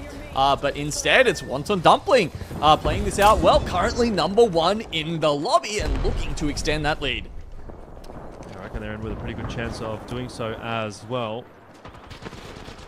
DreamFire trying to get into a little bit of a fight here. Final start. Awaiting them. And a couple of those final start members are pretty low, but DreamFire not really overcommitting to this one just yet. Doing just some chip damage. Get the EMP across as well, and this will be where it really starts to kick off. Final start have already lost Selka down on the ground. W is about to fall as well, and final start just go poof and disappear. Okay. I just love that play from DreamFire. I mean, they were holding that position there. Sure, maybe they could have waited for some teams to fall in right at the moment at the last as the zone closes, but instead they play proactively. They go and take out full engage, and now they've got the whole north side of the circle to themselves. So there's a really heads-up play there from DreamFire. Yeah, X and Y doing it tough. You could see just briefly on your screens there, and they seem like probably one of the teams that's going to drop out relatively shortly, down to just the one sole survivor. KAKKOII, winners of the previous lobby, still healthy with 3, still healthy in a good position as well. They've kind of set themselves up underneath Harvester, which, you know what, might not actually be the worst place to be, especially if you've got a Wonton. Alternator pylon's going to keep you safe from all the grenades that get tossed in that direction. I mean, they've got a real knack. They've got a real knack so far this series, Elfish, of finding good spots, which obviously is key to their gameplay, with Watson being able to hold them later into the circle. Jackie Chan, fish in a barrel here as people are pushed into his waiting arms with the Kraber. Yep. Fair chunk of damage. Wonton Dumpling still looking for an angle. Haven't been able to find too much just yet. The smoke is keeping them at bay for now. And they'll actually have to get on a move of their own. Ideally, they want to clear out this upper level that they've got. That they have been able to do. Luckily, there's a little bit of cover up there as well to play with. And have a look at that for an angle from Jackie Chan. Another one is going to go down. It's outside, finished off. That Kraber is still in play. 7 shots remaining. Quite a lot to be playing with at this stage of the game. So sure, they've got some high grounds here. They're looking down. Oh my god, have they caught Peter? Looks like it. Well, it's a 1-for-1 in the end, actually, as X and Y have decided they want to get involved in that fight as well. I think that's a full strength X and Y, by the way. They managed to get the revives on every member. Headshot across from that wingman of Roy. Heat may still be resable, particularly if Ems has got some smokes available. Wow, they don't even need them. They just drop down into the ditch. And yeah, some good shots from Roy come out there, serve as, a bit of a warning to Wonton Dumpling to not get too close. They've actually lost Jackie Chan themselves, so somehow out of that exchange, they come out better. VK Gaming might not be too happy with how things are playing out here. Those caustic gas grenades are doing way too much damage at this point in time, but we'll have to jump back over to IronBloodGaming, who are really struggling. Asia barely surviving. Skin of his teeth. Gonna be able to get that bat off. Looks okay to have done so. Wonton Dumpling have been eliminated in the meanwhile. And X and Y, I don't know how they've managed to get a full reset off, but now they're the team on the high ground. Yeah, they've usurped Wonton Dumpling's position after they went down to 2, makes them vulnerable. And as you can see, they've just caught VK Gaming on the rotate there, trying to get some armor swaps. They're not going to help you if you're taking 30-30 shots to the head. Now 3 squads left alive, all at full strength now. X and Y, IBG, and then DreamFire on the low ground. Yeah, I wonder if X and Y can actually manage to pull a victory from the jaws of defeat right here. In fact, both them and DreamFire are 2 teams. Actually, now that I think about it, IBG as well. All 3 of these teams are desperate for some points on the board. Their overall standing could use a bit of a boost, and this is the big opportunity to do it. Looking for the dub. I mean, I tell you what, they're certainly looking, but I don't know if they're seeing, because there's caustic gas everywhere, there's smokes everywhere. IBG, though, they're going to pull the trigger. They're going to try to make that fight happen, and well, they've lost Asia, but Ziki and Dex are still relatively healthy. It's just madness. Wingman in the hands of Roy, doing a lot of damage, and so is that Bolt, but it's just to a knockdown shield, and well, that knockdown shield might be the last line of defense. It's IBG up against DreamFire as X and Y are now out of this round, and the shots coming through from DreamFire look pretty good, and they are pretty good. It's DreamFire, the champions. Exactly what we wanted from the crew. Here we go. The first 2 games of World's Edge were okay from DreamFire, but the win that we were asking for does come through. That new crypto gameplay. Maybe they finally worked out how to play this composition. I mean, those final 3 teams, they had that one wrapped up, Lace, honestly. At that point, it was like, I think X and Y, they were huddling down in the lower ground, and IBG had already taken a knock at that point. DreamFire had it all to themselves. Exactly. A DreamFire back. That was exceptional from them. It's so good to see them climb the ranks and, bring all their LAN experience to, our screens today. I want to touch on Wonton Dumpling there. Heavy with the kill points, Genome. Jackie Chan on the Kraber and holding exceptional angles in the Harvester. It might be enough for them to sort of take over VK Gaming there at the top. But we also saw IronBloodGaming showing us exactly what they were made of in those last circle. Yeah, I mean, VK are doing pretty well, aren't they? It's this is a team that barely made a dent last year, Lace. And this time, it's honestly been pretty phenomenal. They've just been finding themselves with some really clean rotates, right? And it's one of the hardest things in Apex is finding your way into these final circles in a spot that you can play very late. And the fact that they're doing that as a Watson team just gives them so much ability, to hold those places down. Exactly right. With all the evac towers and stuff that we have going around, making those rotations may seem a little bit easier, but when you're playing with absolute professionals, going up, a balloon may be the death of you. So, like you said, having these teams that don't have such movement or rotational characters, seeing them just be able to get into zone quickly and solidify it and take out those wins is just exceptional. And that was our final game on World's Edge. Let's take a look. DreamFire, not only did they come out first, 10 kills on the board. We're back, baby. 3MZ, Pete, and Roy there, bringing up over 5k damage, but can't sleep on the other teams. Lace Wonton Dumpling, regardless of where they finish up, always having a brace of kills to their name. This time it's 9. Very solid for them. BK Game, I guess we were talking about the placement. Actually didn't convert a lot of KP though. Only 1 there for them, and only a just a little tidbit of damage. Meanwhile, X and Y picking up 12 as well. And, you know, Elfish pointed out JR has probably been the standout player for them so far today. And look, they've done it. I called it. Wonton Dumpling, you know, it doesn't have to be about the placement, especially when you have this hard-headed team. They have taken over VK Gaming. Unfortunately, yeah, as we saw, VK Gaming only got about 1 kill point on the board and just 4th in front of them. So Wonton Dumpling are just literally holding this position quite well at the top of the leaderboard. Yeah, I'm almost ready to write out that tickets with their name on it to LAN Lace. You know, you got to remember they were, what, like 2nd on the overall leaderboard or something, and that was with 1 day behind a lot of the other teams who they were above already. So they've probably secured themselves, you know, a pretty decent place in today's play. And if they do that, yeah, honestly, it's going to be so hard to knock them out of that top 8 at this point. I would say Wonton Dumpling are going to get their first chance at LAN this split. That's it. And yeah, it's really nice to see, you know, DreamFire there. I hope I'm doing this right, but Rowie goes like this, right?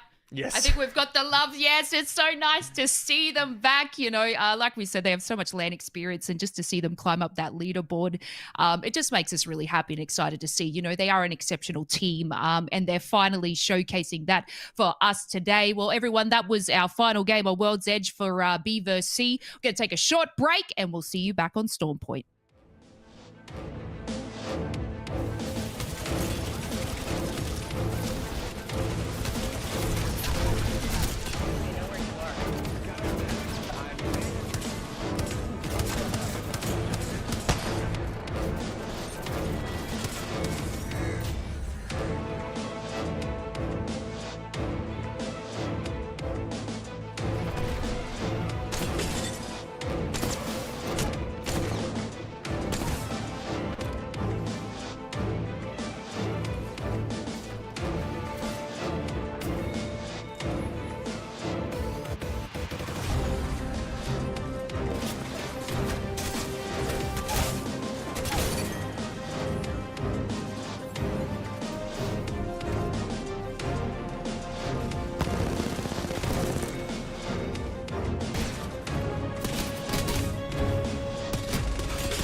Look, I mean, this has been the most competitive year of Apex. Who is only going to get? Who is going to be the team to challenge the Titans of TSM? From legacy to a dynasty, it is now complete for TSM.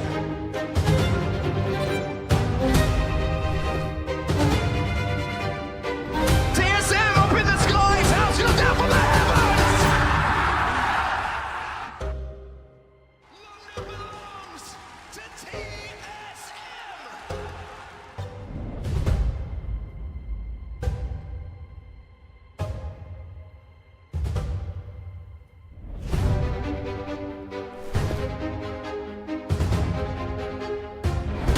Zero are losing! They're taking damage, but no! Here comes Zero! Zero! The captain! The ideas of Zero are your champions! I think we're starting to see a bit of a rivalry develop in Apex Legends.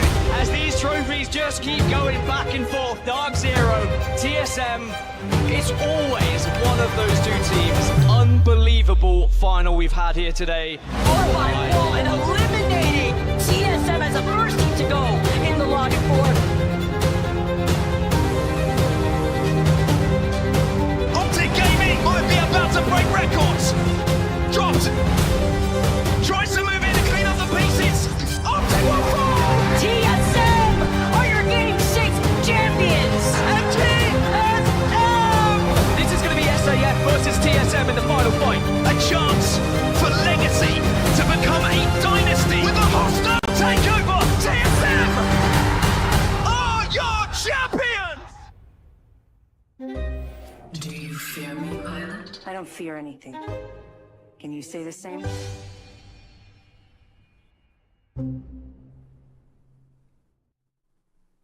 And Welcome back, everyone. We are halfway through Group B and C. You know, we've seen DreamFire just win match number 3. Wonton Dumpling, who we feel might take one of the 8 places to land, standing out in front so far overall. But, you know, as we have a bit of a map change, we definitely know that some teams can flip a switch and skyrocket up the ladder. Yep, it is often a different game sometimes. I mean, you know, Kill Devil, they were having the contest there. Obviously, it went very poorly for them on World's Edge. You know, maybe that gives them an opportunity to crawl back into the game here on Storm Point. And as we take a look at the beacon here, we can get a sense for, you know, how that might shift up for these teams. So, you know, SWQ have had an okay day. Teams like T4, they're playing from Devastated Coast. If you get a home zone in Devastated Coast, it can be almost unbeatable. T4 love POIs that work like that. Geyser also worked well for them in the future in a similar sort of way. Echo HQ, Boogie Borders have been certainly converting some points down there as well.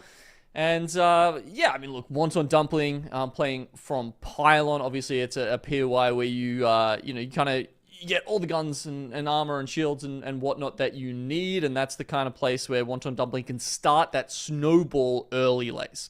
Yeah, and having a look over there at Northbank, you know, you got IronBloodGaming just hitting with a contest straight away. You know, IronBloodGaming at the moment are doing, you know, a little bit above the rest. So, you know, we might see some action packed just in the start there. But you know what? Like, it could be any, you know, when we jump onto Storm Point, you know, we see more at this mill area genome where the, you know, the contests or the third parties happen quite quickly.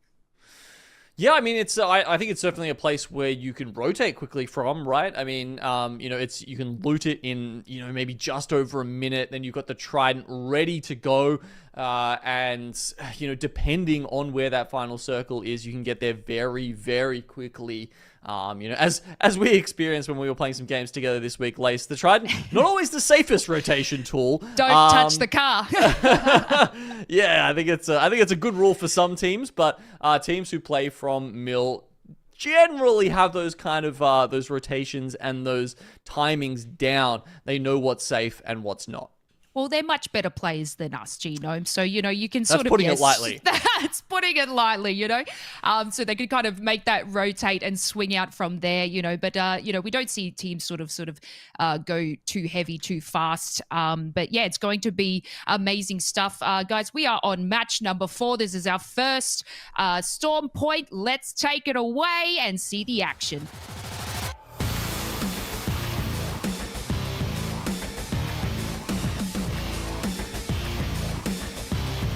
Obvious, not just the map, but taking a look at some of the compositions the teams are running. I'd say about 50% of the lobby, or maybe even a little bit more than that, 65% of the lobby, something like that, have actually changed up composition from World's Edge going into Storm Point, which isn't necessarily the biggest of surprises, Genome, but just something to note, and we'll see how they go heading into, you know, a fresh coat of paint.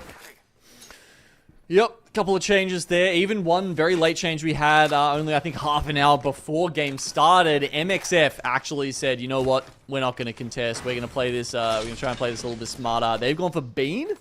So they've decided to go down there. I mean, you know, that, of course, is leaving Coastal Camp essentially clear for the moment. I mean, you know, Boogie Borders, you know, we sort of put them down as claiming that as well as Echo HQ because they do have the option of looting both if they wanted to and just nipping over there quickly in the Trident. And I think they are going to go for that sort of... are they going to go straight past it? Yeah, look, they're not even going to loot Coastal Camp. So honestly, I feel like MXF potentially could go there as well. It's just, I think maybe sometimes a question of will Boogie Borders let them? Because it's such a close POI to Echo HQ that teams will often just grab the Trident and just run straight at that Coastal Camp team to try and you know, put some supremacy down in the area and claim that whole side of the map for themselves. Yeah, I think if you don't have a ring console coming into this circle, you look at Barometer there, you can shoot. We might set ourselves up in Barometer, and there's a good chance if this pulls south, it's going to head in that direction. Often do see a lot of Barometer finishes, but you'd probably be a little bit wrong there. Actually, it's not as if this next zone, the one that we can see, the second zone, I should say, is really telling us a whole lot, unfortunately. So we'll have to wait and see a little bit more patiently, I guess, before we really get to lock things in. MDY-WHITE, I mean, just doing what they're doing, moving around, Trident, picking up a couple of bits of loot here and there, hoovering it up. Feeling pretty comfortable about things at this point in time. We do have Heroes on their merry way now as well. They got into a little bit of a traffic jam there, running into a couple of pieces of terrain, but seems to be all good. This is what I'm talking about. It's like, well, where does this zone really end? I mean, it's kind of hard to say at this point, is it? I mean, I'd say there's a high chance it ends in Bean. You know, Cedo Station is also in, so maybe a chance it's sort of on the northern side up there. But yeah, I think teams are playing very much for the west side of this zone. So people like X and Y have come up from Cenote Caves. They can essentially play from their home POI all the way to start with, and they're already running into Heroes who are holding the bridge. Again, a pretty good spot. You can also see DreamFire. They're holding those high rocks above Cenote Caves, which we did see come into play at a similar-ish zone last week, Elfish. Yeah, it's a good position to be in. Certainly it's going to allow you to get a lot of damage done. What have we got here? We've got a G7 Scout, a Sentinel, and then a Havoc RE45 combo for the last fire on DreamFire. But, you know, a couple of their members do have some long-range weaponry, and so they'll be able to make use of that, farm up the Evo, and hopefully chunk through some of their opponent's utility. But X and Y for the moment pretty happy on their side of the bridge. As you mentioned, Heroes is kind of in or on the bridge, demanding some kind of compensation for allowing players across. It looks like X and Y are willing to pay it. They're just doing doughy by the looks of it. Ooh, what happened to AGL? They've just gotten rolled by IBG somehow. Didn't quite catch that one, but that was quite far up toward the northern side of the map, near North Pad, I should say.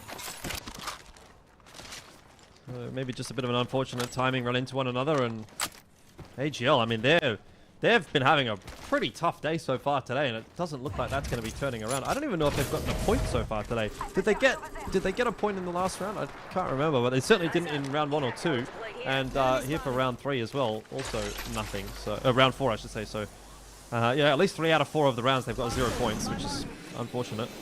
Yeah, it's been a bit up and down for them. I mean, they had a 3rd place finish in one of our series so far, but yeah, look, struggling to find their footing on a consistent basis so far, our AGL. Let's check out this area. Target over there. Spotted out there. Outside. On the move.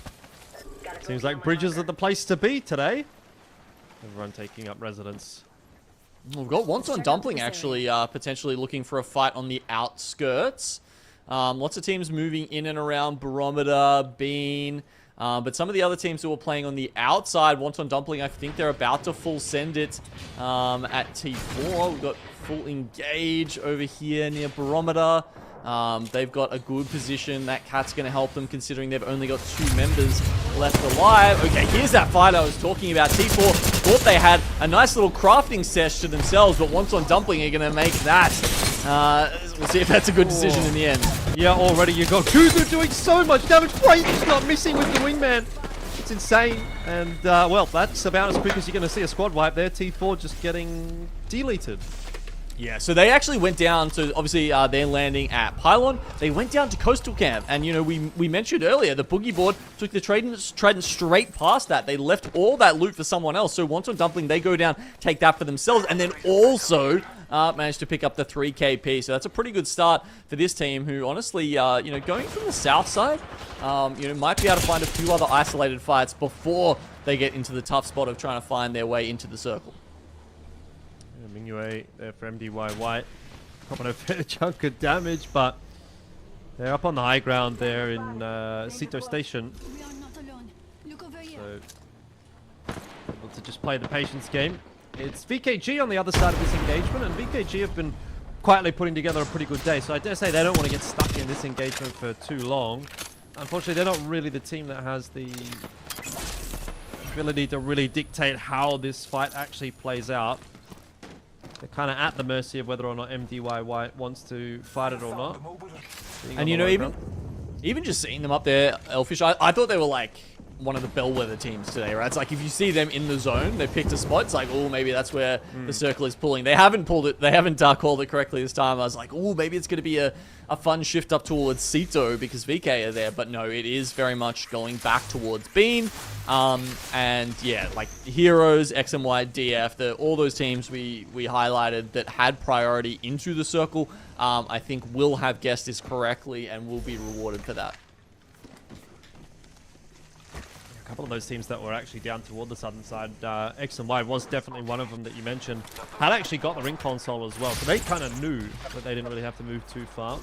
That's why they've held up in those kinds of positions. The ring console's not even that far away, honestly, in Cenote Cave. So if X and Y wanted to, they could pull back into the zone just to get that confirmation. But they don't really need to.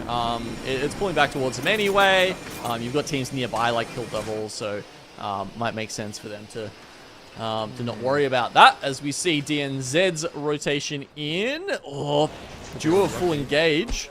They're going to be landing right near them. Well, luckily there was actually no one underneath that bridge anymore, so they were able to just sort of take that position and hold on to it for the moment. Though you're right, there's a couple of teams around it they do need to be aware of. Same time, seems like Wonton Dumpling need to start making their way into the ring. It'll be better to not be taking that zone 3 damage and have to waste that many medkits. That said, they've crafted up at Echo HQ. So for one last day of ALGS, they get to play that Storm playstyle because, of course, this is very well could go extinct as we move on to the second half of our Split 1. Yeah, certainly. I mean, look, I don't know about you, but having a look at some of those changes, it kind of makes my head spin a little bit. So we'll see how things do shape up. But certainly this, at the very least, the whole crafting and Evo and stuff like that. Evo especially is going to be gone, as far as I understand it, to an extent. I guess you can break it down a little bit more. We'll talk about that, obviously, in a couple of weeks as to how it all plays out. But yeah, it's going to be an interesting time to be involved in Apex Legends just generally, but I think Apex Legends esports as well is going to be quite affected by it, and so that'll be something to really keep an eye on. I think even the coaches, like the teams that have coaches and whatnot, those people that can help them theory craft and push through that massive deluge of information and comps and everything else that they're going to have to try out during this time. I think we're going to see them pull ahead, potentially, because it's just one of those times where having the support staff will have such a huge impact on how you're able to understand how the game is changing. Well, what I like about it, especially as well, is it'll probably give us like a 2 or 3 week respite where there's no like defined meta necessarily, so maybe players are just going to go back to their comfort picks, and you're going to see just random picks, and you're going to be like, well, I guess that's cool, because it'll give us a really good insight as to what's working and maybe what's not working as things do play out. But speaking of playing out, this round is kind of playing out in front of us, and honestly, not a huge amount actually happening outside of a couple of rotates here and there. Some skirmishes, bit of damage being done, but nothing too crazy. We've only lost a couple of teams, and it is going to start to get pretty busy on that kill feed in the next few minutes or so, because now I'm looking at where that ring is going to finish and actually looking at where all of the safe positions inside of the current ring are. I'm thinking there's not too many places you can really end up if you're not already holed up. I mean, talking about comfort picks, we're going back to Storm Point here, where Savior is back on the Watson. And we were talking about Wonton Dumpling being able to find some isolated 3v3s. There's a few teams around here, but with the triple reds, I wouldn't be surprised if Wonton Dumpling start making some noise down here on the south side. If they can bully their way through a couple of teams, maybe even make the rotation all the way through to Cenote Caves. We just saw that circle that said it's going to be down in that direction, so maybe, X and Y have picked this even better than teams like Heroes. Maybe Final Start getting a crack onto a player rotating underneath them. The Arc Stars think it won't quite manage to land, but the massive shots are doing a fair chunk of damage, and not even the alternator pylon is going to save NoCredit in this case. Though Final Start might have bitten off more than they can chew out of the frying pan into the fire, in a sense, as some shots do go through the smoke, but they'll be okay. That's a good little move from Final Start, get a couple of points on the board. I mean, Boogie Borders stole one of them away. We actually saw Panna with the 30-30 managing to grab one of those from that building a little further up. They've got to worry about their next move. Might even get battered by full engage or ahead of them. But MDY-WHITE, who are in front of them right now. Yeah, VKG suffering quite substantially at the hands of MDY-WHITE here. Now it's just down to one remaining player, I think, but a helping hand there by IBG. Asia's got the knock on to Seiju. Not that it's going to make too much of a difference to DK who are now eliminated, but MDY-WHITE might also find themselves suffering on the same kind of result. We talked about Wonton Dumpling wanting to get aggressive and wanting to try to take some fights. There's another couple, and well, it is looking pretty good from them. Jackie Chan has been able to find himself two. Well, one was a knock, one was a finish, I suppose, there on the 2W, but Wonton Dumpling are not slowing down. They're not stopping. They're more than happy to hold that WP and continue to look for these fights. And they're barely even being shot back at. Like, it's just not even fair. This is cyberbullying, really, at this point. Oh, it was an incredible pick by them. They come into this tiny little spot. They find it in the zone. They've got mountains on either side of them, which means that, yeah, I mean, they just crushed that team in between them. Just to the north there, you saw Boogie Borders. They almost went past Full Engage, who were a duo, in a car. Full Engage were pulling out the Arc Stars. I thought we were actually about to get a Trident stun. But they pull out of the car just in time. Obviously, you know, not wanting to risk it too much. And yeah, it's the 3v2 is a straight up fight. A lot harder for Full Engage to win. So there was a glimmer of hope there for them, but that unfortunately doesn't go their way. As you can see, that Wonton Dumpling, you know, they haven't been taking silly fights. I think that's the thing that's really impressing me about them. Elfish, sometimes the edge teams, you know, I feel like their brains just kind of go on autopilot mode, and they're just like, okay, we see a team, we fight. We just push straight ahead, we take them on, right?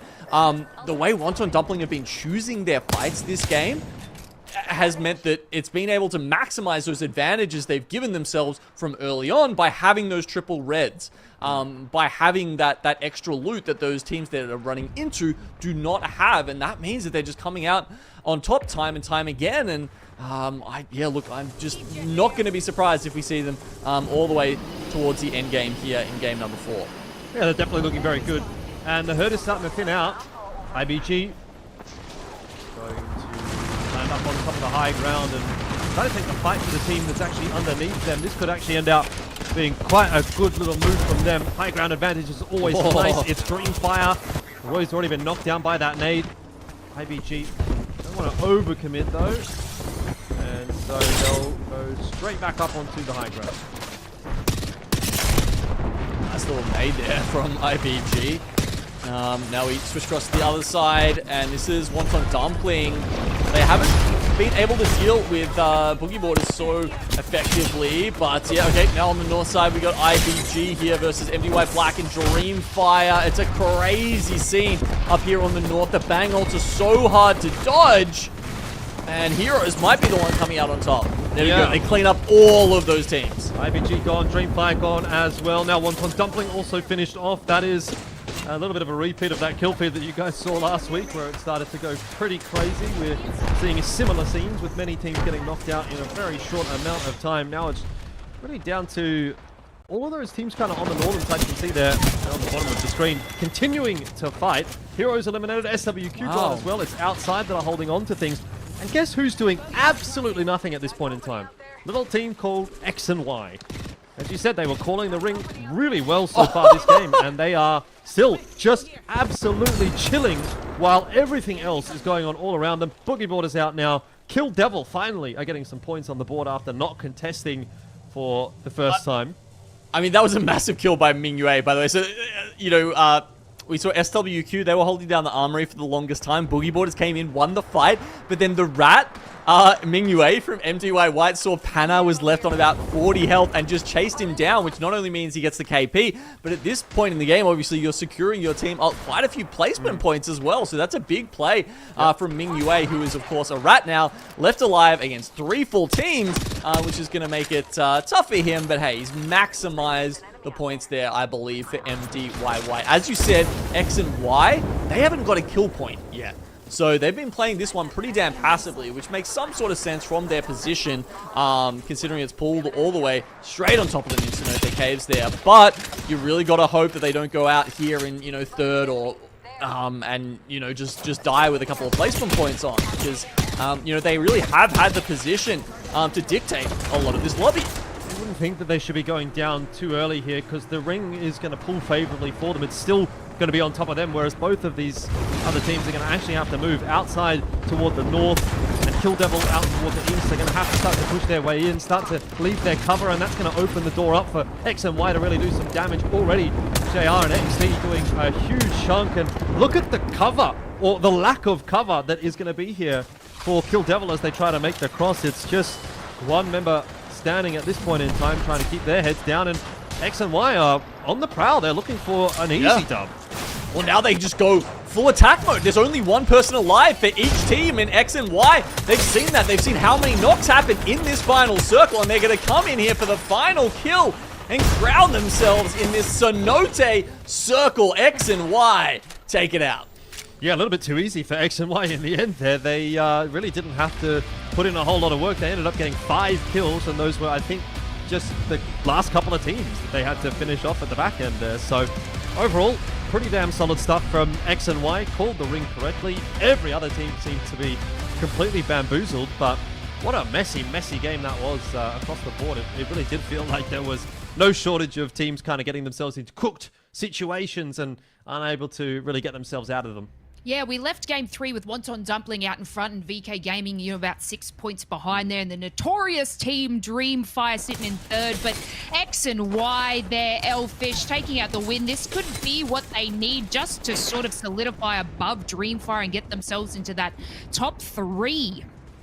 Yeah, I mean, it's something that I kind of wanted to touch on in the pre-show. Obviously, X and Y was the team that I was kind of keen to have a chat about when we were talking about teams to watch today. And X and Y, the reason I wanted to talk about them was I feel like they've been kind of going from strength to strength over the course of this split. And they're still one of those, like, I don't know, relatively fresh teams, I guess, in the grand scheme of things. Like, they're not a massive name when it comes to APAC-South, but they do have at least Split 2 2023 under their belt as a roster. They didn't make any changes coming into this split. And look, they started this split awfully. They got 0 points in their very first round, which was A and C.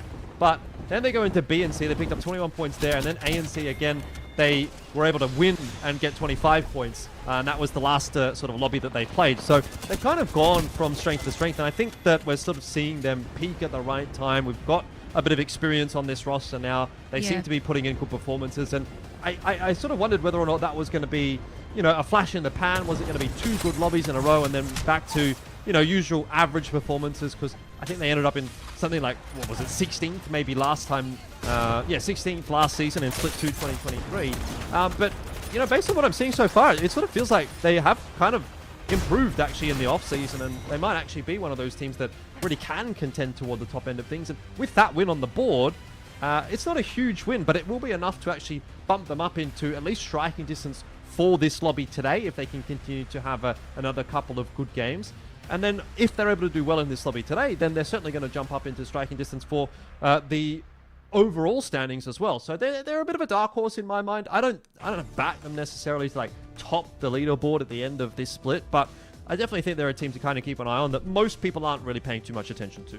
Yeah, they're kind of sitting pretty in the overall standings anyway. And then there we have Kill Devil. You know, they were having contests on World's Edge with NoCredit, so it's nice to see them in, you know, the top 3 squads left alive and showing us exactly what they were doing. But, you know, it was a hard challenge trying to leap across the water there in that last final fight. But, you know, getting themselves a couple of points on the board, but still out in front. I know Genome was saying before, Wonton Dumpling are playing incredibly smart this week. Their timing seems to be, you know, allowing them to win every fight that they take. They obviously didn't solidify a win just there, but that still doesn't matter. The kills that they collect along the way, Elfish, just still have them out in front.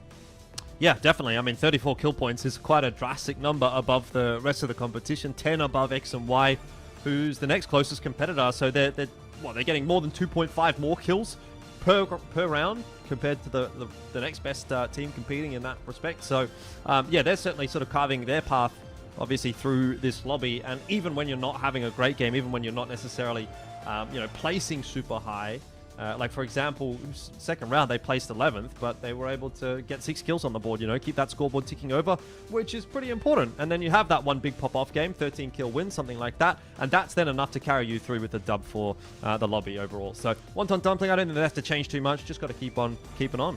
Yeah, they had, you know, exceptional kills, and, you know, IronBloodGaming were their other team that a couple of weeks ago were toe-to-toe with them with the amount of kills that they had, but Wonton Dumpling just seemed to be out in front.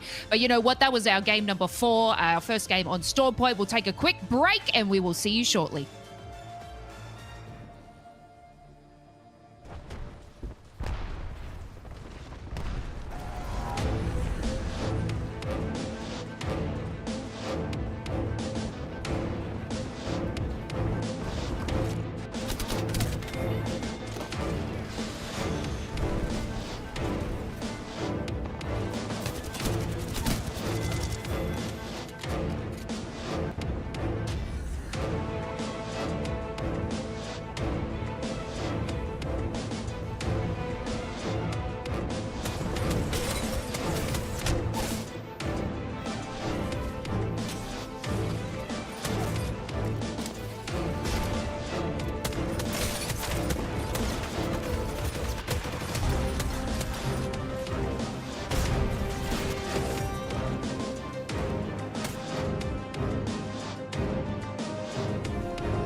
And welcome back, everyone. We've been powering through the games today. We are watching APAC-South Teams Group B vs C compete on Stormpoint at the moment. So one of my favorite things about this map, Elfish, is everyone seems to drop like flies around the grav cannons. There's something about APAC-South where the grav cannon fights seem to like knock out several teams in a blink of an eye. We saw it on week 1. Yeah, fair enough. I mean, I guess that's always something that it sort of feels like one of those positions that if you don't have anywhere to play, you kind of gravitate toward, you know, just because I guess there's easy rotates into those kinds of spots. You don't necessarily expect that there's going to be a team there, but oftentimes there kind of is, because sometimes it's like one of those last couple of little bits of cover that you've got available in the zones if you're rotating in late. So potentially that's a reason why.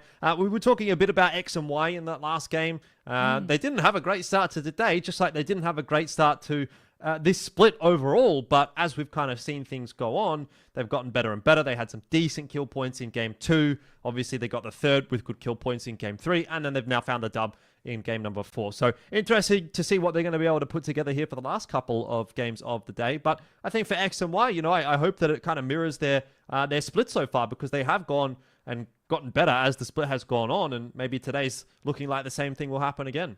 Yeah, definitely. You can see them, you know, they're still sort of climbing up the leaderboard, so it's going to be exciting to see what they can do in the next match there. But, you know, usually we see a couple of different teams flourish on Stormpoint, but, you know, we're going to have to stop it right there because we're already rearing to go. This is game number 5. Let's have a look.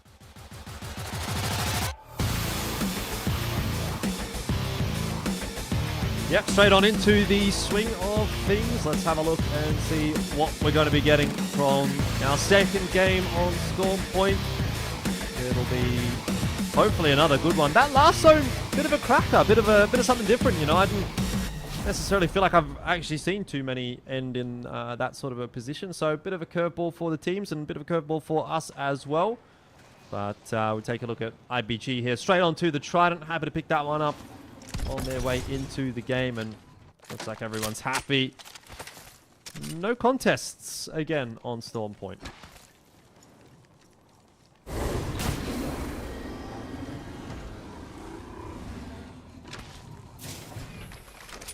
MXF still willing to play Bean over there, so they'll be fine sitting there. Don't really get a crafter. Sorry, don't get a beacon, but they do have a crafter and whatnot. Coastal Camp still fallow. No one landing there at all. I guess Boogie Borders are just, you know, just in case they don't get a beacon spawn down at Echo HQ. They're just keeping a little secondary POI for themselves open if they want to land there and try and guarantee themselves that ring information, which is going to be, Elfish, that the zone is coming straight home, straight to them. This is something interesting. I think if we were looking at where the rings have pulled for World's Edge so far in APAC South. If you look at where the rings have pulled, like overall for all of the regions in Split 1 here in Year 4, Echo HQ has had a disproportionate amount of zones. So, I mean, it means two things, right? It means one, the team in Echo HQ is eating good. And 2, teams should know how to play these because they've had so much tape on, you know, what works here, what positions are going to work well, and just, yeah, honestly, just a lot of practice on sort of where, you know, what kind of positions will mean that you're safe, that you can play for KP, you know, depending on the style that the team wants to go for. It's an interesting POI, isn't it? Because you wouldn't traditionally think that a POI right on the edge of the map is going to be a good one to drop toward, but I guess with all of that in mind, yeah, maybe it's like a sleeper pick, you know what I mean? You might not be right in the dead center. It might not be easy to rotate up toward the north, but if you're not having to rotate up toward the north as often as you are kind of getting the feed, then I guess you're not going to be too disappointed by that one. SWQ are one of the first teams to try to make their rotation in. On the other side, it is going to be full engage. So out on toward the east, SWQ, out toward the west, full engage are the two teams that are sort of collapsing in on Echo HQ, and it doesn't look like it's going too well for SWQ at the moment. Crazy Kong should be okay. Get that med kit off. And obviously Boogie Borders have kind of left the front door open for a couple of teams to make their way in here as well.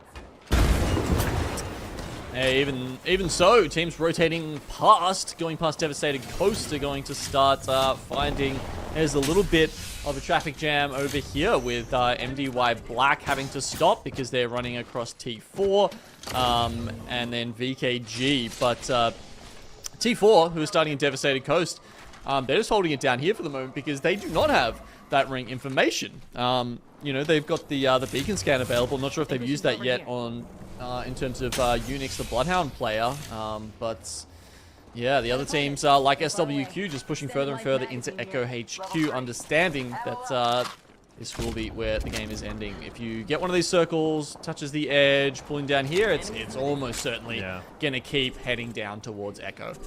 We've sort of talked about it before in the past as well, that if you're a team that doesn't have the info on where that next ring is going, and you're seeing like 3 or 4 or 5 teams kind of rotating past you in one direction, you're probably going to put 2 and 2 together and say, well, they know something. Even if I don't know it, I can probably infer from that maybe I should go in that direction as well. Let's go. Well, it could be one of those weird situations, though, where, like, the team stops because they need to, like, not die to T4, and then T4 sees the other team stop and then is like, oh, okay, they all coming to Devastated Coast because, like, this is where it's ending, and, I don't know, could be a little bit of a red herring. Yeah, certainly something to consider. Kill Devil, though, it's kind of nice to see them actually taking part in the games, obviously. Didn't really have a very good time on World's Edge. They were testing Lava Siphon, and they lost that contest every single round, but at least here on Storm Point they're not contesting, and so they can try to take the fight a little bit deeper. And they did manage to get some points on the board in that previous game, so it'll be a little, like, it's kind of like a double-edged sword, you know? Like, you kind of want to see them do well, but then again, if they do well here, they're still only probably going to end maybe around the halfway point of this lobby, and you're going to think, well, could have been so much more, you know? So, almost better if they just get absolutely blasted for all 6 games, and then you're never left wondering. Yep. Having a look at who's playing the power positions around Echo HQ, you can see DreamFire. The stairs around these silos at the back, very strong position to play, especially because this zone, some of them go a little bit more south, and you get more of the coastline in. The coastline will barely be in for this one, so any teams hugging those walls underneath DreamFire will just be fodder for them. Also, in a pinch, DreamFire can play those if they need to drop off and you know, hit a bat or something. But as you can see there, it's a pretty brutal high ground from high to low on the coast there in Echo HQ. Well, that's a bit of a stronghold for MDY-WHITE. Not a bad place to set up when you have a Wonton available. And a Catalyst. Just replacing the door, no problem. MeiDuYaoBYD down low. Jump back inside. Don't worry about that one, mate. You'll be safe. Alternator pylon. Looks like it's still working overtime to try to keep MDY-WHITE alive at this point in time. But they're going to push their way out and try to take the fight to T4. And that might not work out too well for them, because T4's looking pretty damn healthy at this point in time, and they're so healthy, they can push their way in and take the building from MDY-WHITE, who've now been eliminated. First team out of round number 5. Yeah, just running circles around the building. You know, obviously there's a couple of openings to that one, so just kind of playing with them in terms of which one they're going to get peeked from. Unix did go down. Nice work from the Catalyst there, popping the door at the right time to be able to catch him off guard, but yeah, no. Overall, MDY-WHITE's not able to take out T4. Always looking pretty unhealthy. So he's just going to go for a vacation on the beach. You know, I tell you what, a vacation on the beach might make me feel better as well. So hopefully he'll be back into the swing of things pretty quickly. Final start will be on the receiving end of a bang ulti. Selka quite low. Okay for the moment, going to be given time to get that bat off.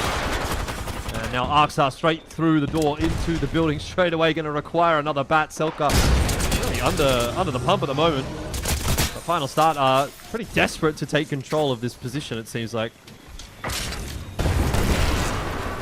Might have taken too long though. Warm wants to FireBird on the south side now.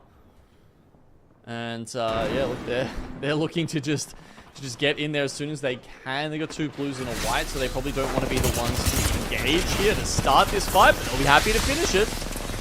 Yeah, and unfortunately for VKGaming, they are the ham in the sandwich. That is to say, they're in the middle. And they're the tasty, delicious part of it as well. Everyone wants a piece of VKGaming at this point. Not to mention the building that they are occupying. But has to be said that KAKKOII are doing a pretty good job of actually holding them off at the moment.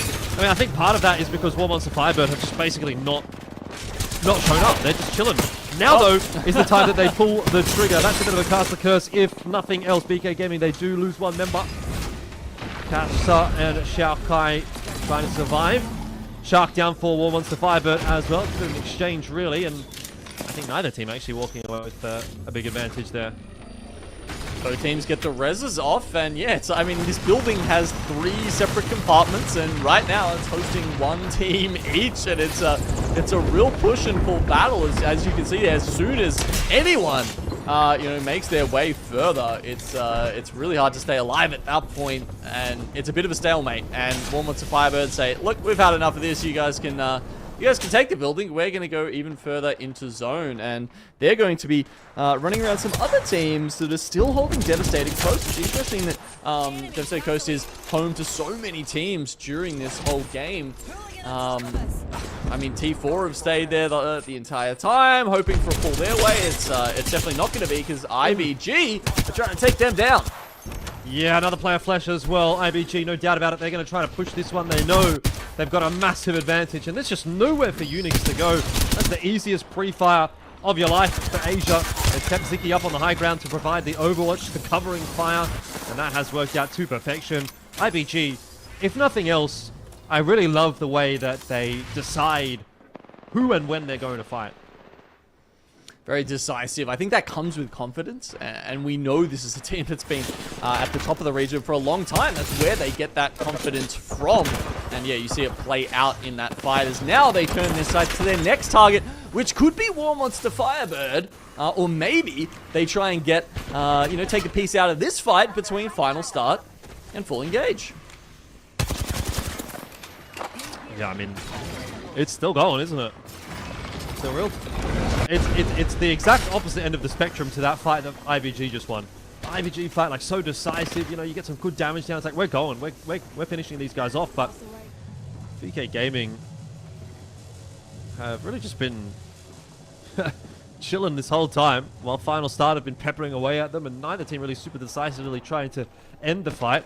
X and Y is a good team to keep an eye on here as well, because they've been, again, kind of flying under the radar this round, but very far down to the south. And we'll jump back over to KAKKOII, because it looks like this one's going to pop off, and in the blink of an eye, there goes KAKKOII. So Final Start happy with that. They take their building. WMFireBird have moved on as well, so in the end, Final Start are actually going to get the buildings that they wanted, but soon they're going to have to move on. I can't believe no one third-partied that. After you had so many teams watching that for the longest time, and it was IBG who actually taken some damage there, and I think it might have been WMFireBird that actually got the knock and the kill, the full finish onto Ziki here. Somehow that hasn't deterred IBG. They're still lobbing nades. They're still, pointing their guns in the direction of WMFB. But now, without an opening, they're going to have to fall back. They did get Ziki's banner, so they actually should be able to get the res off down here in Devastating Coast with no one else nearby. The zone does pull back up a little bit further north, Elfish, so it could be one that finishes, maybe up where it used to, in like the tree and the rock, just nestled into the mountains above what used to be Gale Station, or perhaps it finishes sort of on the POI itself. Well, we'll have to wait and see. Looks like Ziki is going to be getting dropped back into the game here for IBG. Oh, that's a rough run, but going to be able to make it relatively safe, at least from AGL. And there's not really much else going on around IBG there, so I think they're going to be okay for the moment. There's an opponent by me. It might be. Yeah, I think they might be able to actually make it into the armory, which will be nice, considering that obviously just coming back from the dropship, Ziki needs some attachments for his Vault and his 30-30 after that. A little bit poor, you get your hands out, you got to ask for the meds from your teammates once you come back from the dropship. I don't think he's got the chance necessarily to go back to his box. So.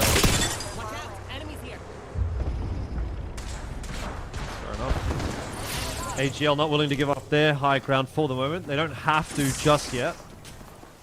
I'd say they're going to try to hold on to this for as long as they possibly can. Bearing in mind especially that there's a couple of teams like literally below them. Final starter keeping their heads down, that's for sure. But WMFireBird, they're positioned well and truly known. Speaking of Final Start, they're actually on the move at the moment, making their way forward. And X and Y trying to do the same, as they know they've got a bit of distance to cover before they manage to make their way into the zone. There's another potential win on the board actually for X and Y. If they're able to do well in these last couple of rounds, they could go back to back with lobby wins from last week to this week. Yeah, obviously it was a horror start to the season, you know, not having their third there for week 1, but my lord, have they made up for it. And okay, could be a good shot here. AGL, some fights on that north side now. WMFireBird, they were causing problems for IBG before, but it seems like AGL might have their number.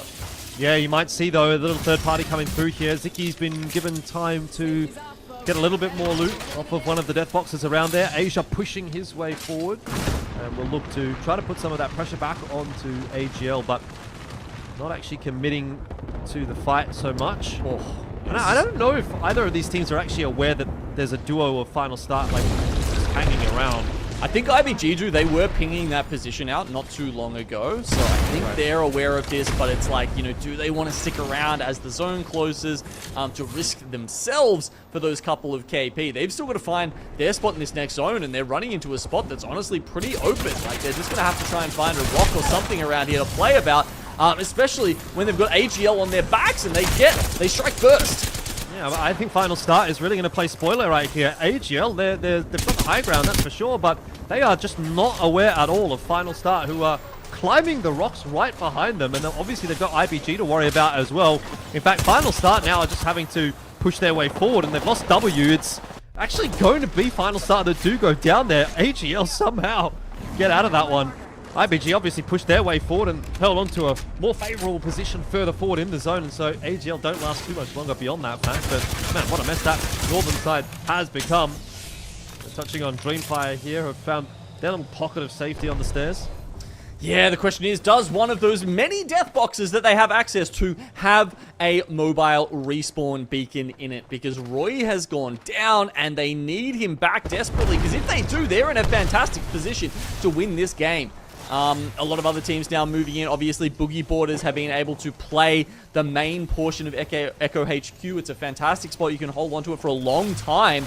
And they've done really well. They've only picked up 1 KP so far, but they've been charging up their shields and just going about their business. IBG also, I think it should be noted, because they've won that north side and because of where the ring is pulling Elfish, they're actually going to be able to find probably some good spots at the end of this circle. For the moment, there's too many people on Echo HQ main that are going to have angles on them, but as this circle closes, I think it will actually open up the options for IBG. Oh, well, how about closing some options for Full Engage, who are down to just physics. He's trying to fight for his life against multiple members, but Full Engage are done at the hands of Wonton Dumpling. I've got the answer for you, by the way. DreamFire were able to revive Roy. There was a respawn beacon available in those death boxes, not to mention a bunch of ulti cells as well. So DreamFire are looking ready and hot to trot. There comes IBG right on top of them, and that's 3 DreamFire members who are very angry about their performances so far in this split of APAC South, and they're wanting to make amends for it.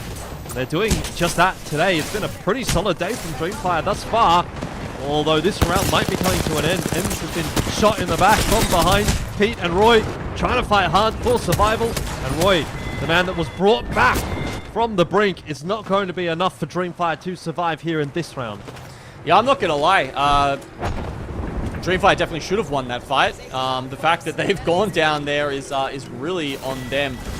You know, Asia was well split from the rest of the IBG crew and was basically down before that fight started. He was, you know, tried to pop the Horizon ult to get himself out of it, but the fact that Outside just comes through and clears up the scraps of that fight has now given them a fantastic amount of ground in our final ring. We've got A-Flow sitting in pole position right now with a bow check. Got some great angles. Putting a bit of damage down on those teams that are trying to rotate their way out of Echo HQ, of whom Heroes is one. Heroes have got bigger fish to fry though. MX7 has been dealt with. And there's another couple of teams that are trying to make their way out of Echo HQ. All this smoke be damned. It doesn't matter when you've got the Digi threat on that car, Lahim. Oh, very low. You can hear those arrows flying over their heads as well. Boogie Borders. A few sets of red armor trying to make good use of that. Panna's down on the floor, but that's going to be fine. Raki and Fussy have it all locked down. Smoke available from the Bangalore. That'll be a res. The Boogie Borders, who are looking solid, still looking for their first win of the day. Well, it was a patient game for them, and now they've struck at the right time. Heroes and Outside were getting into it all while that was happening, and as a result, Heroes probably going to go down here. It's only Lahim left alive. Do they go for the res? I'm not sure. Boogie Borders actually realized that if they push this, they could probably get an easy cleanup, but maybe they just leave that to Outside, because you know, they don't want to overextend themselves and potentially cost themselves the win at the same time. Trouble is going to be for Boogie Borders. They're probably in both teams' sightlines as soon as they try to drop off of the high ground here, which they will inevitably have to do. So they kind of have to get a bit of work done, actually, with this initial chip damage. You see them hunting for an angle. They're not able to find too much just yet. Meanwhile, Outside setting up a lot of Wonton fences down below. They hide from the Bang ult, and they are ready to take this final fight. They've just got to try and deny angles to Boogie Borders for as long as they can. Boogie Borders finally finish off Heroes, and now it's time for the final 3v3. Boogie Borders are going to be the ones that get to really dictate when this starts. There's a lot of Wonton fences that they'll have to be aware of. Dropping on top of Panna. It's gone straight over into the smoke. He's copped a bunch of damage initially and might well go down, but it's actually A-Flow that drops first. Fussy with the big pick, and Boogie Borders now in a 2-on-1. Easily get the job done. That's Boogie Borders with their first dub of the day. Inspiring stuff there from Panna at the end. You know, almost went down, popping that last cat wall just to essentially shove Outside into a tiny little portion of the ring. Then he pops through, and he only had about 80 health left at this point, Lace, and just pumped a 170 straight into one player, and then came out and finished off the last one with a Havoc as well. So big ups there to Panna, and Boogie Borders winning the game at Echo HQ. In that final zone and securing that height, you know, it was only a matter of time until they took out a win. We saw VK Gaming, Genome, getting taken out quite early in this game, which, you know, could potentially pave the way for Boogie Borders to sort of creep their way to the top and, you know, solidifying that win. I'm pretty sure they might have done it. Yeah, it was really cool to see. You know, they played it with patience. We've seen a lot of that so far today, I guess. You know, it was similar to how X and Y played Cenote Caves. They didn't overextend. They trusted that the kills would come in the end, and just, you know, waited to play out that endgame. They were almost a non-factor earlier on because they, you know, didn't want to risk anything when they knew they had such a fantastic, unpushable spot almost in the middle there. Yeah, really well played from the Boogie Borders. Yeah, and we see, you know, IronBloodGaming here just holding on by like a little bit of the health, but unfortunately just wasn't enough. You know, they got that take just to be third-partied immediately, so a little bit tough for them coming into that game. You know, they're sitting about 5th at the moment, IronBloodGaming, so this could have been something for them, but, you know, we're going to go into game number 6. There's still a little bit of a chance for them to sort of bring it home. But, you know, game number 5 is done and dusted for groups B and C, Genome. The energy is still very high for us in APAC-South as everyone's battling it out for fame and fortune. And as we take a look to see Boogie Borders just coming in clutch the first place with 8 kills. Not too bad. A clean, even 4,500 damage from Boogie Borders. I mean, you know, going into the dying moments of that game, they had, I think, 1 kill to their name. So the fact that they pick up an extra 7 when they're available to them, as well as getting the full 12 placement points, you know, really speaks to the quality of this team. Fussy, Raki, and Panna are almost certain to make an appearance over at the Split 1 playoffs on that LAN stage. I'm not sure they're going to win the day today, Lace. And as you can see here, they are still 12 points behind Wonton Dumpling, the runaway success here in our first series. That's it. We're kind of just going to check if anybody at this point is going to overtake Wonton Dumpling today. You know, they're a little bit further behind. You know, we still have one more game. But yeah, Boogie Borders absolutely just came from 6th, pushed themselves up to 2nd place with an excellent game in game number 5. And again, DreamFire, I want to touch on DreamFire. You know, they at the start of the split, they had difficulties even hitting top 10 genome. And just to see them pop into 3rd place and only, you know, 2 points behind 2nd. What an amazing turnaround for them. Inspiring stuff from them. 3MZ leading from the front today. I think he's got 11 kills to his name. You know, they've switched from playing that crypto play style over on World's Edge. Now they've got running the Cat on Storm Point, and both styles, frankly, seem to be working from them. So, yeah, a little bit similar to Year 3 in that it's taken them some time to find their footing. But, yeah, they are a team that we know has that quality there. They just have to find it. Yeah, they definitely had it in them. And, you know, all the teams that we have at the moment, we're just going to probably see them swap a couple of places for 2nd, 3rd, 4th, and 5th because, you know, Wonton is just out in front at the moment. We're going to take ourselves, though, a quick break, and we will see you for our final game of Group B and C.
Surprise.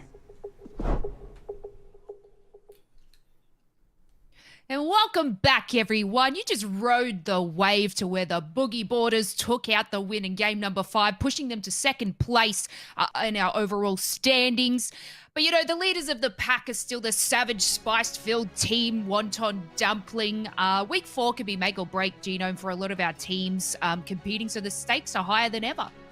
Yeah, I mean, something we'll have to look at the end of today, Lace, is which teams are looking like they're going to make it into the regional finals or not. Because, of course, you know, at the end of today, you know, we'll start to get that picture of whether you're going to be in the top 20 or not. They move on to the regional finals, and the bottom 10, well, the bottom 8 of them actually get relegated, and then 20 to 22 just have to kind of sit there and twiddle their thumbs for a little bit.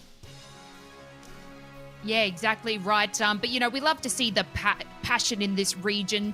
So let's have a little look at some stat sort of things here. We got, you know, Wonton, Dumpling, Gugu. So obviously the team is doing exceptionally well, but just to see exactly what Gugu has been doing for their team. Yeah, he's sitting at the top right now with 16 kills, and you can see the insane sort of damage to kill ratio he's got there as well. You know, doubling the amount of Fussy, but only just a little bit ahead in terms of damage. That said, both of them have had a phenomenal day. You know, Fussy, he's even played Bangalore on the controller, right? Which isn't the easiest.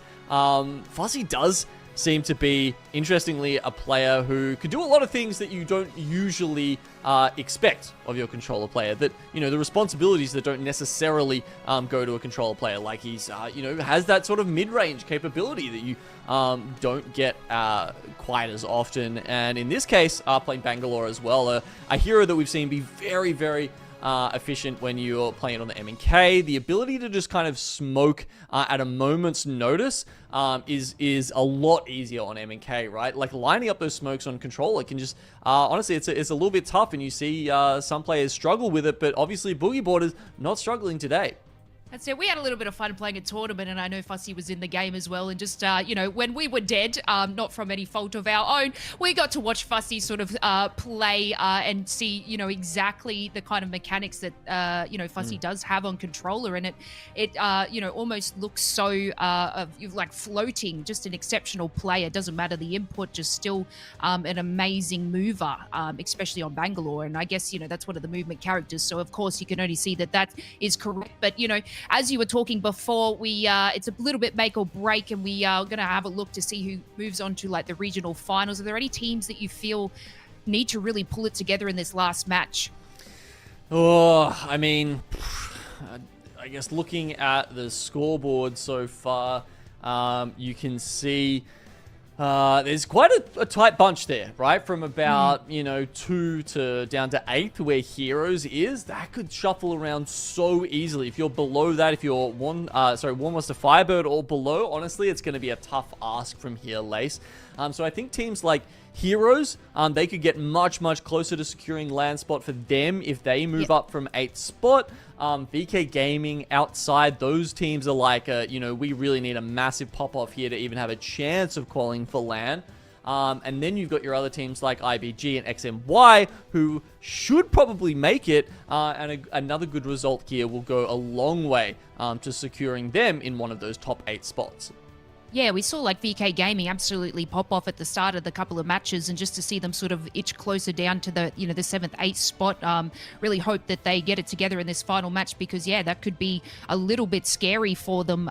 But you know what, we can have a look and see if there's been any changes. I know we've probably got some team compositions that we can have a look at just to see if anybody has been swapping some things up. But you know, these teams, I guess, really need to solidify those spots. We still, you know, have the heavy hitter of the Bangalore, the Catalyst, you know, and having Conduit there as well has been a lifesaver for these teams. Yeah, it's interesting that it seems like teams are saying, you know, there's enough Digis around. We don't necessarily need that Bloodhound. when you look at the overall picks today, and with that most prevalent composition for going that in order for the conduits. That said, you know, there's still a good amount of Wonton here, and I'm really liking the Wonton play so far today, Lace. I feel like the teams that are utilizing her are, you know, making those fast rotations. They don't necessarily need to pick as many shield cells and whatnot up along the way, because the pylon does generate a lot of those resources for you throughout the game. And I just had a little bit of a thought. I wonder how many Bangalores we'll see, because, you know, you touched on the Digi threats. I know coming into the Season 20, I think the Digi threat is going to be taken off SMGs, right? That's what we're hearing, yeah. It's apparently it's going to go just onto the pistols and the shotguns.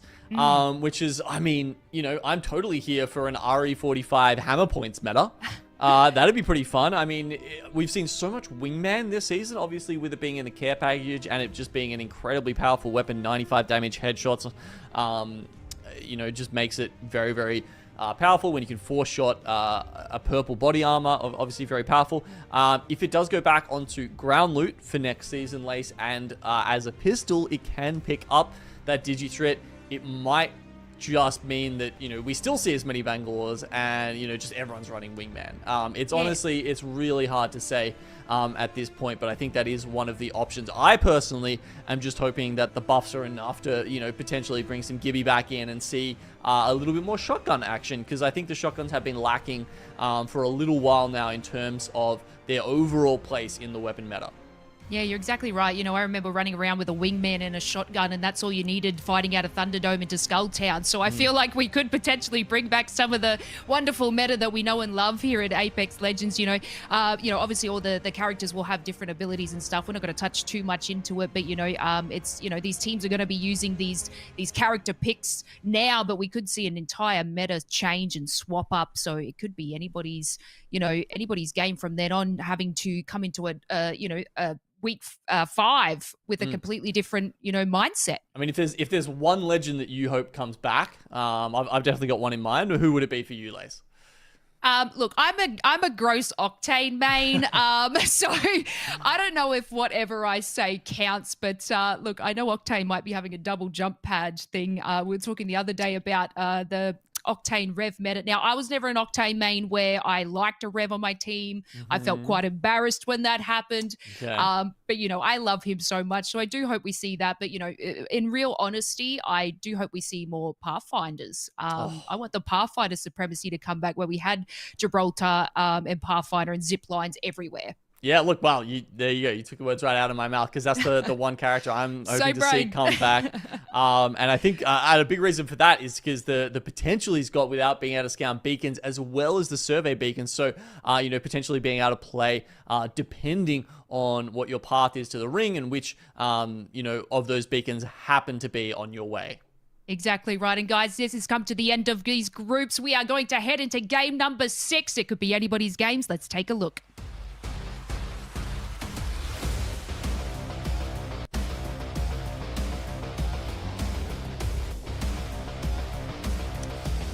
Could indeed. We'll have to wait and see. Match number 6 for Groups B and C. And it is the last game that we'll get out of this lobby at the very least, Genome. And if you wanted to know, Valkyrie is the character that we want back. Although I know we do have Valkyrie still popping around, but tell you what, Valk is Bay.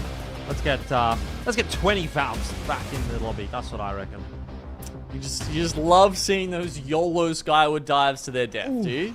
Mate, skyward dive, based. Absolutely based. And I think that they made the skyward dive better again, or at least as part of I think it's changes. You can make it. You can choose to have the original skyward dive. So I think there's a chance. I think there's a chance as well. As we're seeing the Boogie boarders, they've actually got more of a split drop, and this is exactly what I was talking about last game, Elfish. So this is why they keep Coastal Camp, right? Because in the option, in the instance that Echo HQ does not have the ring console, Hannah will drop at Coastal Camp and use their ring console. So Boogie boarders are still very much aware that this ring looks like it could be pulling to either Jurassic or Cedo Station.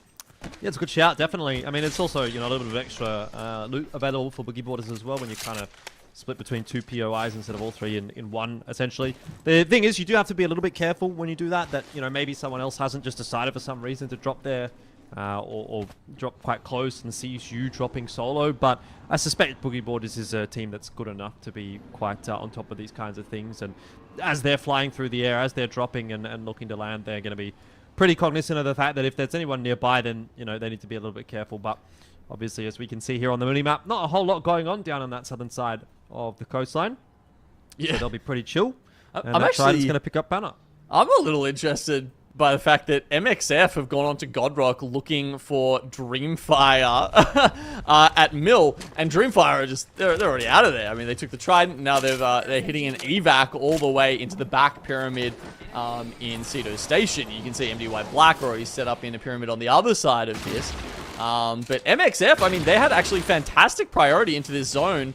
No, of course, they didn't have a ring console okay, right, that's why they've gone into Mill. So they went into Mill to hit the ring console, so now they've got the information, but sadly, even starting out at Beam, this could be a little tougher for them. They're even going to get slaughtered over here, as we see DreamFire very happily, you know, they've made their way into this, while some other teams like XNY are just making mincemeat of MXF, who had to go back and grab a ring console from someone else. Try and borrow it off DreamFire.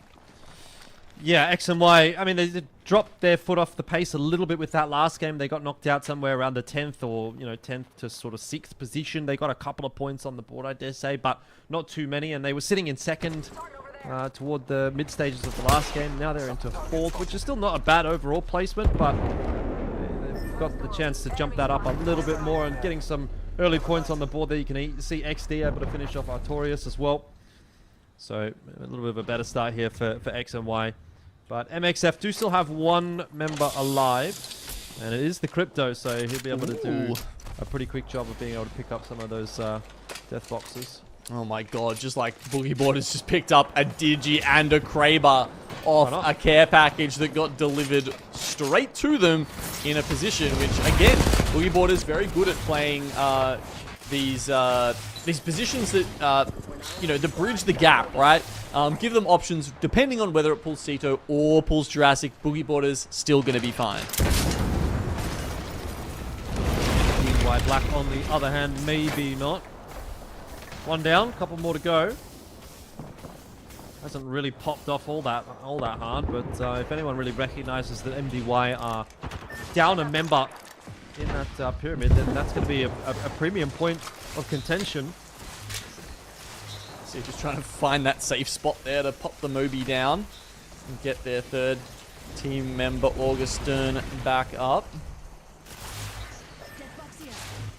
Watching a Siren from MXF here, just to see whether or not he's going to be able to get the lads back in. And it looks like that is going to be possible. He's been able to get both of the death boxes, so he's been able to deliver the 2 players to the respawn beacon. Well, that's at least the mission right now, getting to one of those respawn beacons. But the one at Cenote Cave might be not a bad shout. Still quite far outside of the zone. No one really paying attention to that. So might see full strength our MXF back in just a second. Yeah, well, Warmless to Firebird here. They were just edging their way into the ring here. They actually get some good damage down onto MDY-WHITE, and that allows them to catwall and just get straight into this. And as the respawn is coming in, it might be just a second too late. Oh, Monster Firebird just down to Azu right now, who is outside of the building and isn't really there to assist. MDY-WHITE just able to hold on against that onslaught. It's gone all wrong, unfortunately. Oh my god, all 3 of them back up now. I mean, that is, wow, just in the nick of time coming in Morgenstern to help save that fight. I thought Warmless to Firebird had that for sure. Yeah, me too, but it was a great start, right? It was a good entry. Might have caught a little bit too much ship damage on the way in. That door takes forever to open as well. Still so slow. You can see that they were getting sort of shot in the back. Anyway, MDY-WHITE more than happy with that. Couple of solid shields in the back pocket now. 2 purples and a blue. Much better position than where they were originally. And speaking of a team that's struggling, AGL, I mean, what has happened to these guys? 6 points only for today, sitting in 19th place. They're just having a really rough one. It has been. It's been tough for AGL. A shadow of their former selves. Shadow of the peaks and the triumphs that we saw in Year 3. And now they're being held outside the ring here by X and Y. As we mentioned, a lot of teams on the backside, on the tail end of X and Y when it comes, when you're thinking points-wise. So they want every KP they can get here to try and secure that third spot, maybe even higher for themselves. Well, they're going to have to do it the hard way. AGL have been able to find a way to at least disengage this fight. They're not over-committed to it. It's more of a peak battle, bit of chip damage back and forth. Well, they've used their ultimates well, right? They committed all 3 ultimates there to push XMY out of that position. A good energy barricade on top of the Rolling Thunder allowed them to buy a bit of space themselves. And now they're back inside the ring, and XMY have actually taken some big damage from nades here, and AGL are looking to push it. Yeah, they've got to do something, right? They've got to get some points on the board somehow. The damage coming down, it's a little bit back in response, but AGL more than happy with this. They can dictate how these fights play out as well. KAKKOII does get dropped. It's 2 players down, though, for X and Y, and AGL should almost definitely be picking this one up. X and Y, that is a horror game for them, just as they're trying to push into the higher stages of this lobby. In game number 6, they are going to be done with maybe only a couple of points on the board. So they'll probably drop down somewhere like 5th or 6th overall, which is still not a bad day, but could have been so much more. Could be very costly. That was such a bizarre decision by them. I mean, sure, they have to pull back when all those ultimates come at them, but after that, it's not like AGL have gone anywhere. They're still on their back, and they still should have been looking for that fight and have been worried about them, but they just get completely caught off guard by a great frag.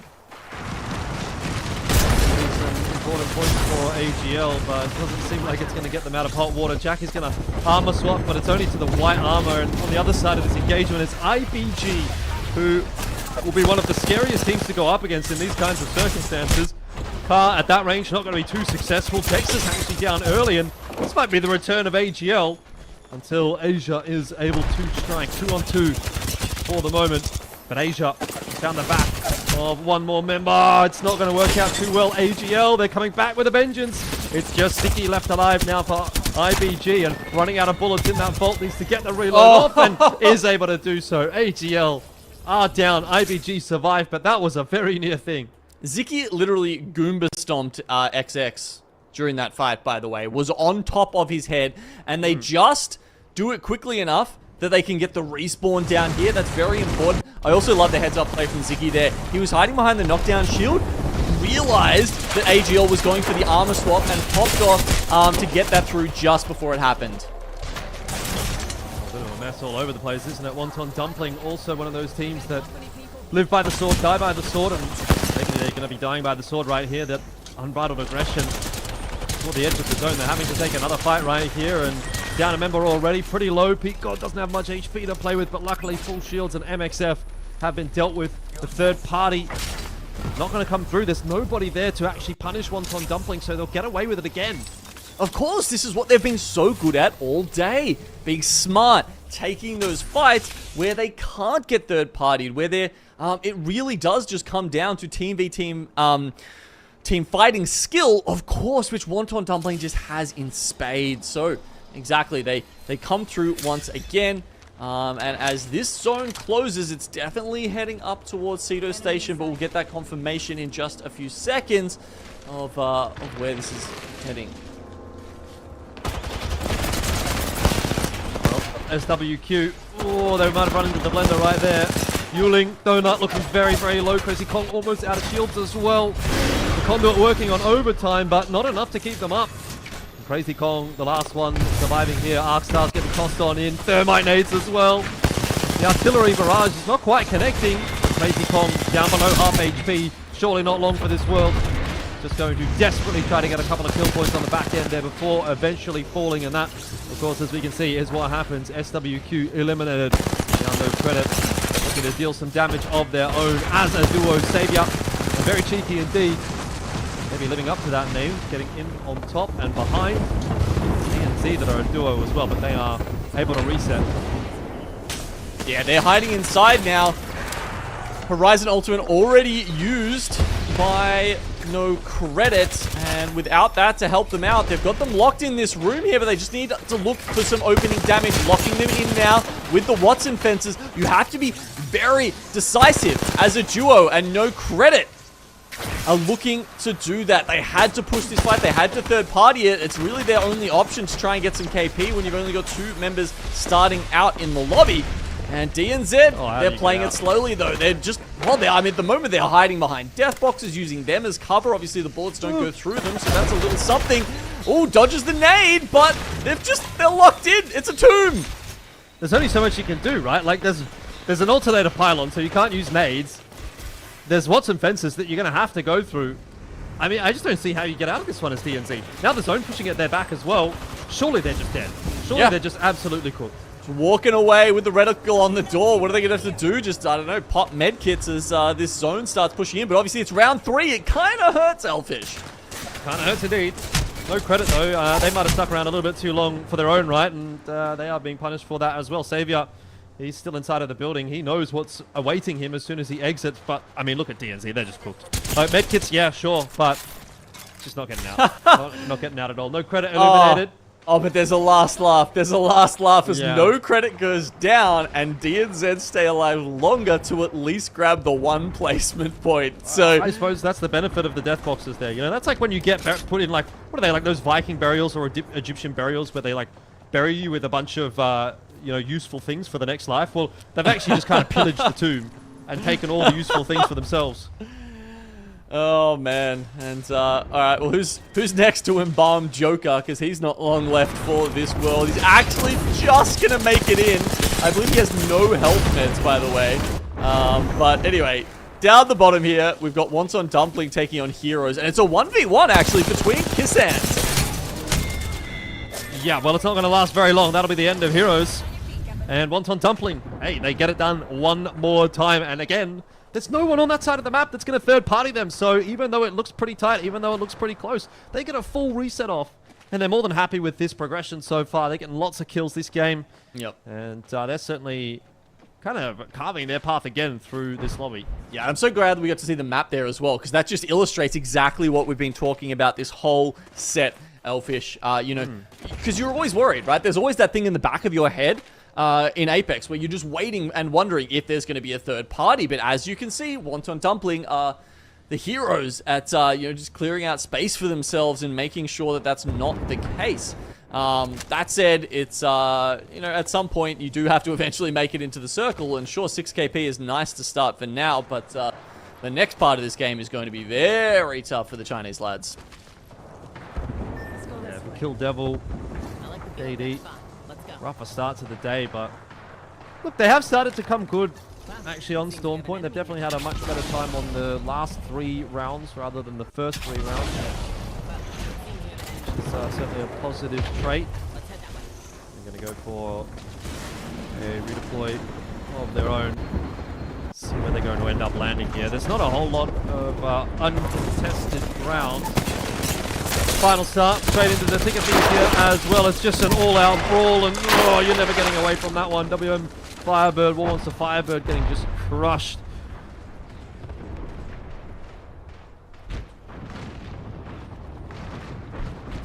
Wouldn't mind being VKG sitting inside of that orange right now. Yeah, it's a happy spot for them. Unlike MDY-WHITE here, who've got a tiny wall and a cap wall to play against. Tiny rock, I should say. But they've got their sights trained on someone even further outside the circle. That's going to be final start. It's a full send for them. Yeah, MDY-WHITE. Wow. What? Huh. They just did a magic trick. It's like, now I'm here, and now I'm gone. They just disappeared. Just like their health bars. Alright, well, moving on. 11 squads are remaining. And Wonton Dumpling, desperate to get some bats off. They'll be given enough of a respite to be able to manage that, but the contest isn't far away. Oh, and straight away. One does go down. I'll look for those revives. It's maybe a bit of a dangerous position to be doing it, considering the zone is pushing out the backs. Oh, Goo. Oh my god. Look at the tracking. Just drops Fussy like nobody else. That said, they've got a lot of very powerful teams around them, and IBG, DreamFire, probably not likely to look at this because they're below the stairs, but yeah, Boogie Boarders, IBG, and DreamFire aren't three teams that you necessarily want to be taking on all at the same time. Shields out here. No siree. Well, especially when you're having to make a rotate as well. IBG trying to hold this off. And that is the end of Wonton Dumpling, as Fussy gets his revenge in the end after having been revived. Still, it's not going to be the end of the road either for Boogie Boarders. They've got a long distance to travel. Got a lot of good teams to get through. DreamFire right underneath them. Catalyst wall to try to provide some protection. How do you even see what's going on at this point? Bangol's coming down on top of them as well. Oh, it's a tough rotation to be making inside of the building. Raki, he's at least able to get some brief respite. Fussy as well. Man, everyone's under the pump at this point in time. You can't stop firing. DreamFire, they've got to keep pressing on forward. Roy down, M's down. It's Pete, just the last remaining member. And I dare say we might have, unfortunately, lost the lobby. Oh, maybe it's just me. Am I lagging or are we lagging? Is everybody lagging? Yeah, I'm definitely getting some lag on my side. Are we good? Are we bad? No, don't do it to me. Come on, Apex, you can do it. It's really struggling at the moment by the looks of it. It's alright, it's just buffering. It's like a YouTube video. You got to give it a couple of minutes. Don't worry about it. We'll get right back into it. Freeze frame. Here we go. There we go. There we go. That's like record scratch. It was at this moment he knew. He effed up. And then you get to see the action, and that's right. That's exactly what we get. Now, what are we on? Outside here, number 6 in the lobby. Be a big game for them to win. And straight back on into the swing of things. Well, A-Flow is going to be the last one standing for outside and might not be standing for too long. Just gets inside. Standing right next to Ziki on the stairs.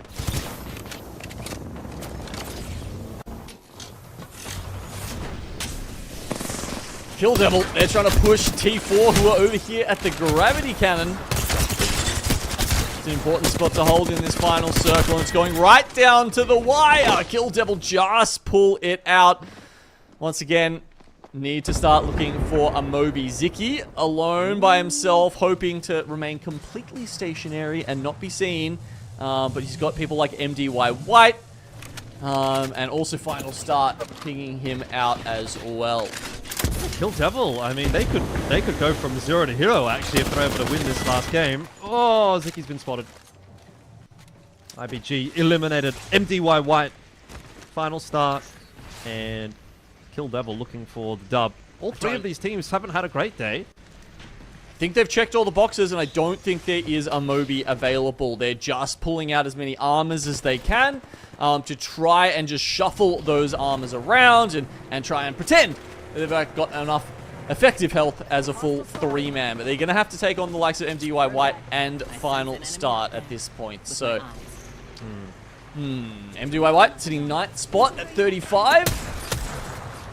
Well, this really feels like a battle of who has to move last is going to win, because essentially you're having to push into absolutely no man's land. Oh my god, Kill Devil just sent it. Yeah, I mean, I guess they were one of those teams that really didn't have many options, and it doesn't really seem like it matters where they ended up. They were kind of between a rock and a hard place.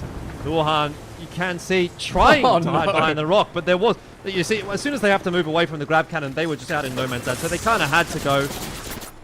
No option really but to, and now it's on to Final Start and MDY-WHITE, who are going to try to hold on for the last victory of this lobby. Faces down early for MDY-WHITE, and Final Start absolutely farming at this point in time. It is done, it is easy, and that is the final finish, in fact, from Final Start, as they get the last win of the B and C group. Spicy way to do it as well. 11 kills on top of the dub for Final Start is a nice little 23-pointer to finish off the series with.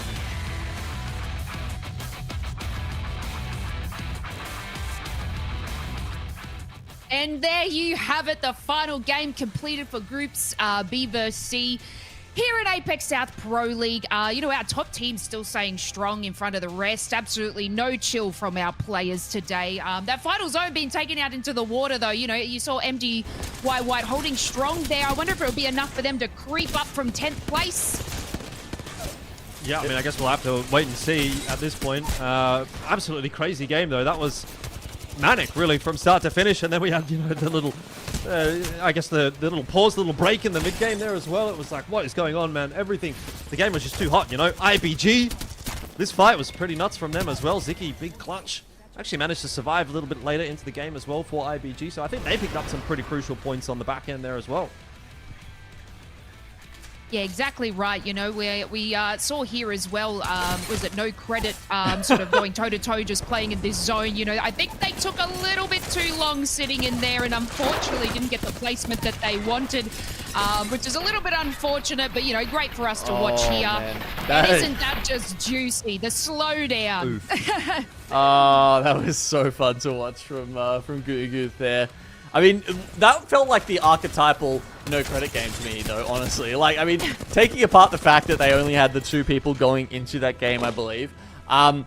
You know, like, what a troll game. They literally sit there, like, they don't even, I don't think they even got a KP out of it in the end. Maybe one from the, Is that called bad karma, G-Moan? the other team they got, exactly. But, you know, they literally deny DNZ the rest of the game at basically no benefit whatsoever to themselves. Yeah, and then we have Final Star sort of taking out the victory. They're sitting about 14th at the moment. You know, picking up a couple of kills along the way here and completing the win. I wonder if it will be enough as we head on over to the scoreboard. Final Star with 11 kills, doing excellent stuff there. But, you know, we're going to have to see if that is enough for them. And MDY-WHITE putting themselves into second position, being on the board. Excellent stuff from the team all around. And Kill Devil, they've been performing quite well today. You know, a lot of these teams aren't sitting in the top 5 spots at the moment. Is it going to be enough, Elfish? I mean, an 11-kill win is definitely about as good as you're going to get, really, isn't it? So if that's not enough, then I don't know what is. But I think we got the info ready to go, so may as well have a quick look at it. But you got to say, Final Star, MDY-WHITE, Kill Devil did a pretty good job to bump themselves up toward the back end, and there you have it. That's the answer. 9-10 for Final Star and MDY-WHITE, as they do manage to jump inside of that top 10. But once again, it is Wonton Dumpling out on top. Fantastic day from them. 68 points. IBG number 2. Boogie Borders number 3. And hey, DreamFire, are they back? They could potentially be back. Their performance today has been nothing short but exceptional. You know, they've still got a little bit of a way to go. But yeah, you know, it's been awesome watching IronBloodGaming and Wonton Dumpling compete against each other, Genome, because they are our teams that usually collect quite a few kill points along the way. Exactly, and you can see there that the lion's share of their points are coming, in fact, from the kill point side of the equation. Sure, they won that incredible first place on our first World's Edge game, but from there on, really, it's just slaying 1, 2, maybe even 3 teams a game that keeps Wonton ticking over. And when you're thinking about placement points on the other side, you know, one of the outliers I saw there was Outside. They actually, I think, had the most placement points in the lobby. Of course, that's because they have been sticking with Wonton the entire day through. So they've been playing Bangalore, Valkyrie, and Wonton. You know, the slam in the skyward dive into position and then just holding it down with the Wonton. So, you know, really good to see that playstyle working for that team. Exactly right. And Elfish, you know, your team for today was X and Y. How do you feel they performed today? Are you happy with them?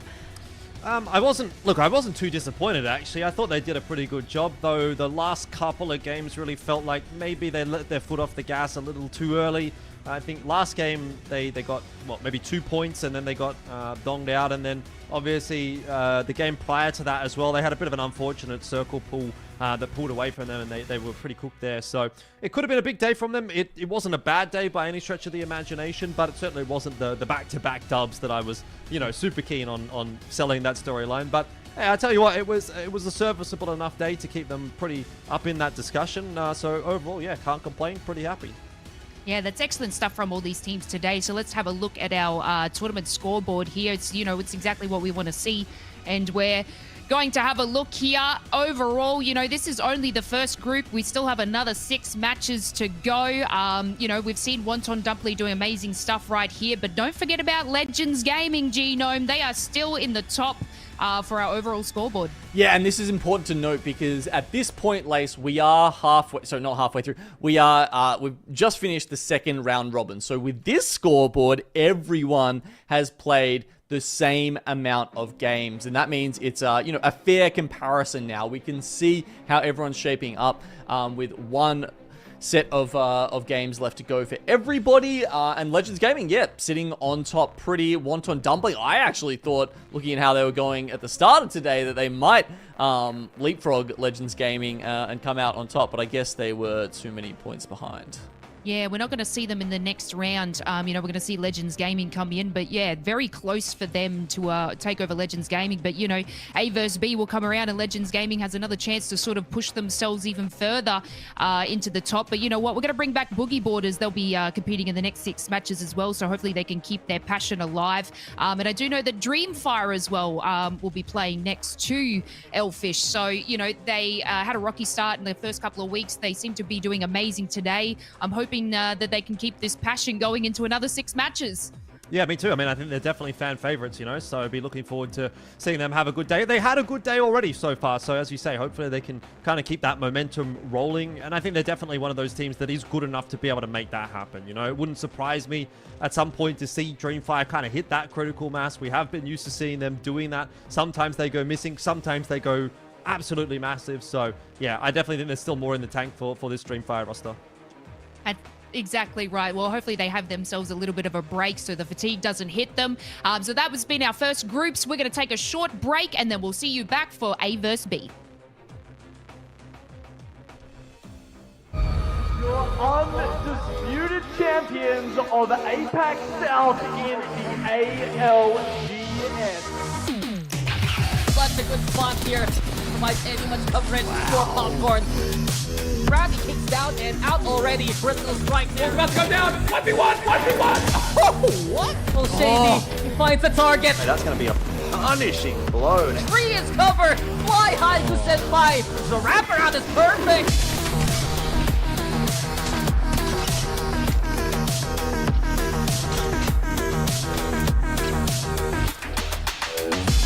What? No! Lotka overextends, so does Kashira! Does get spotted out, the pings go down! Oh my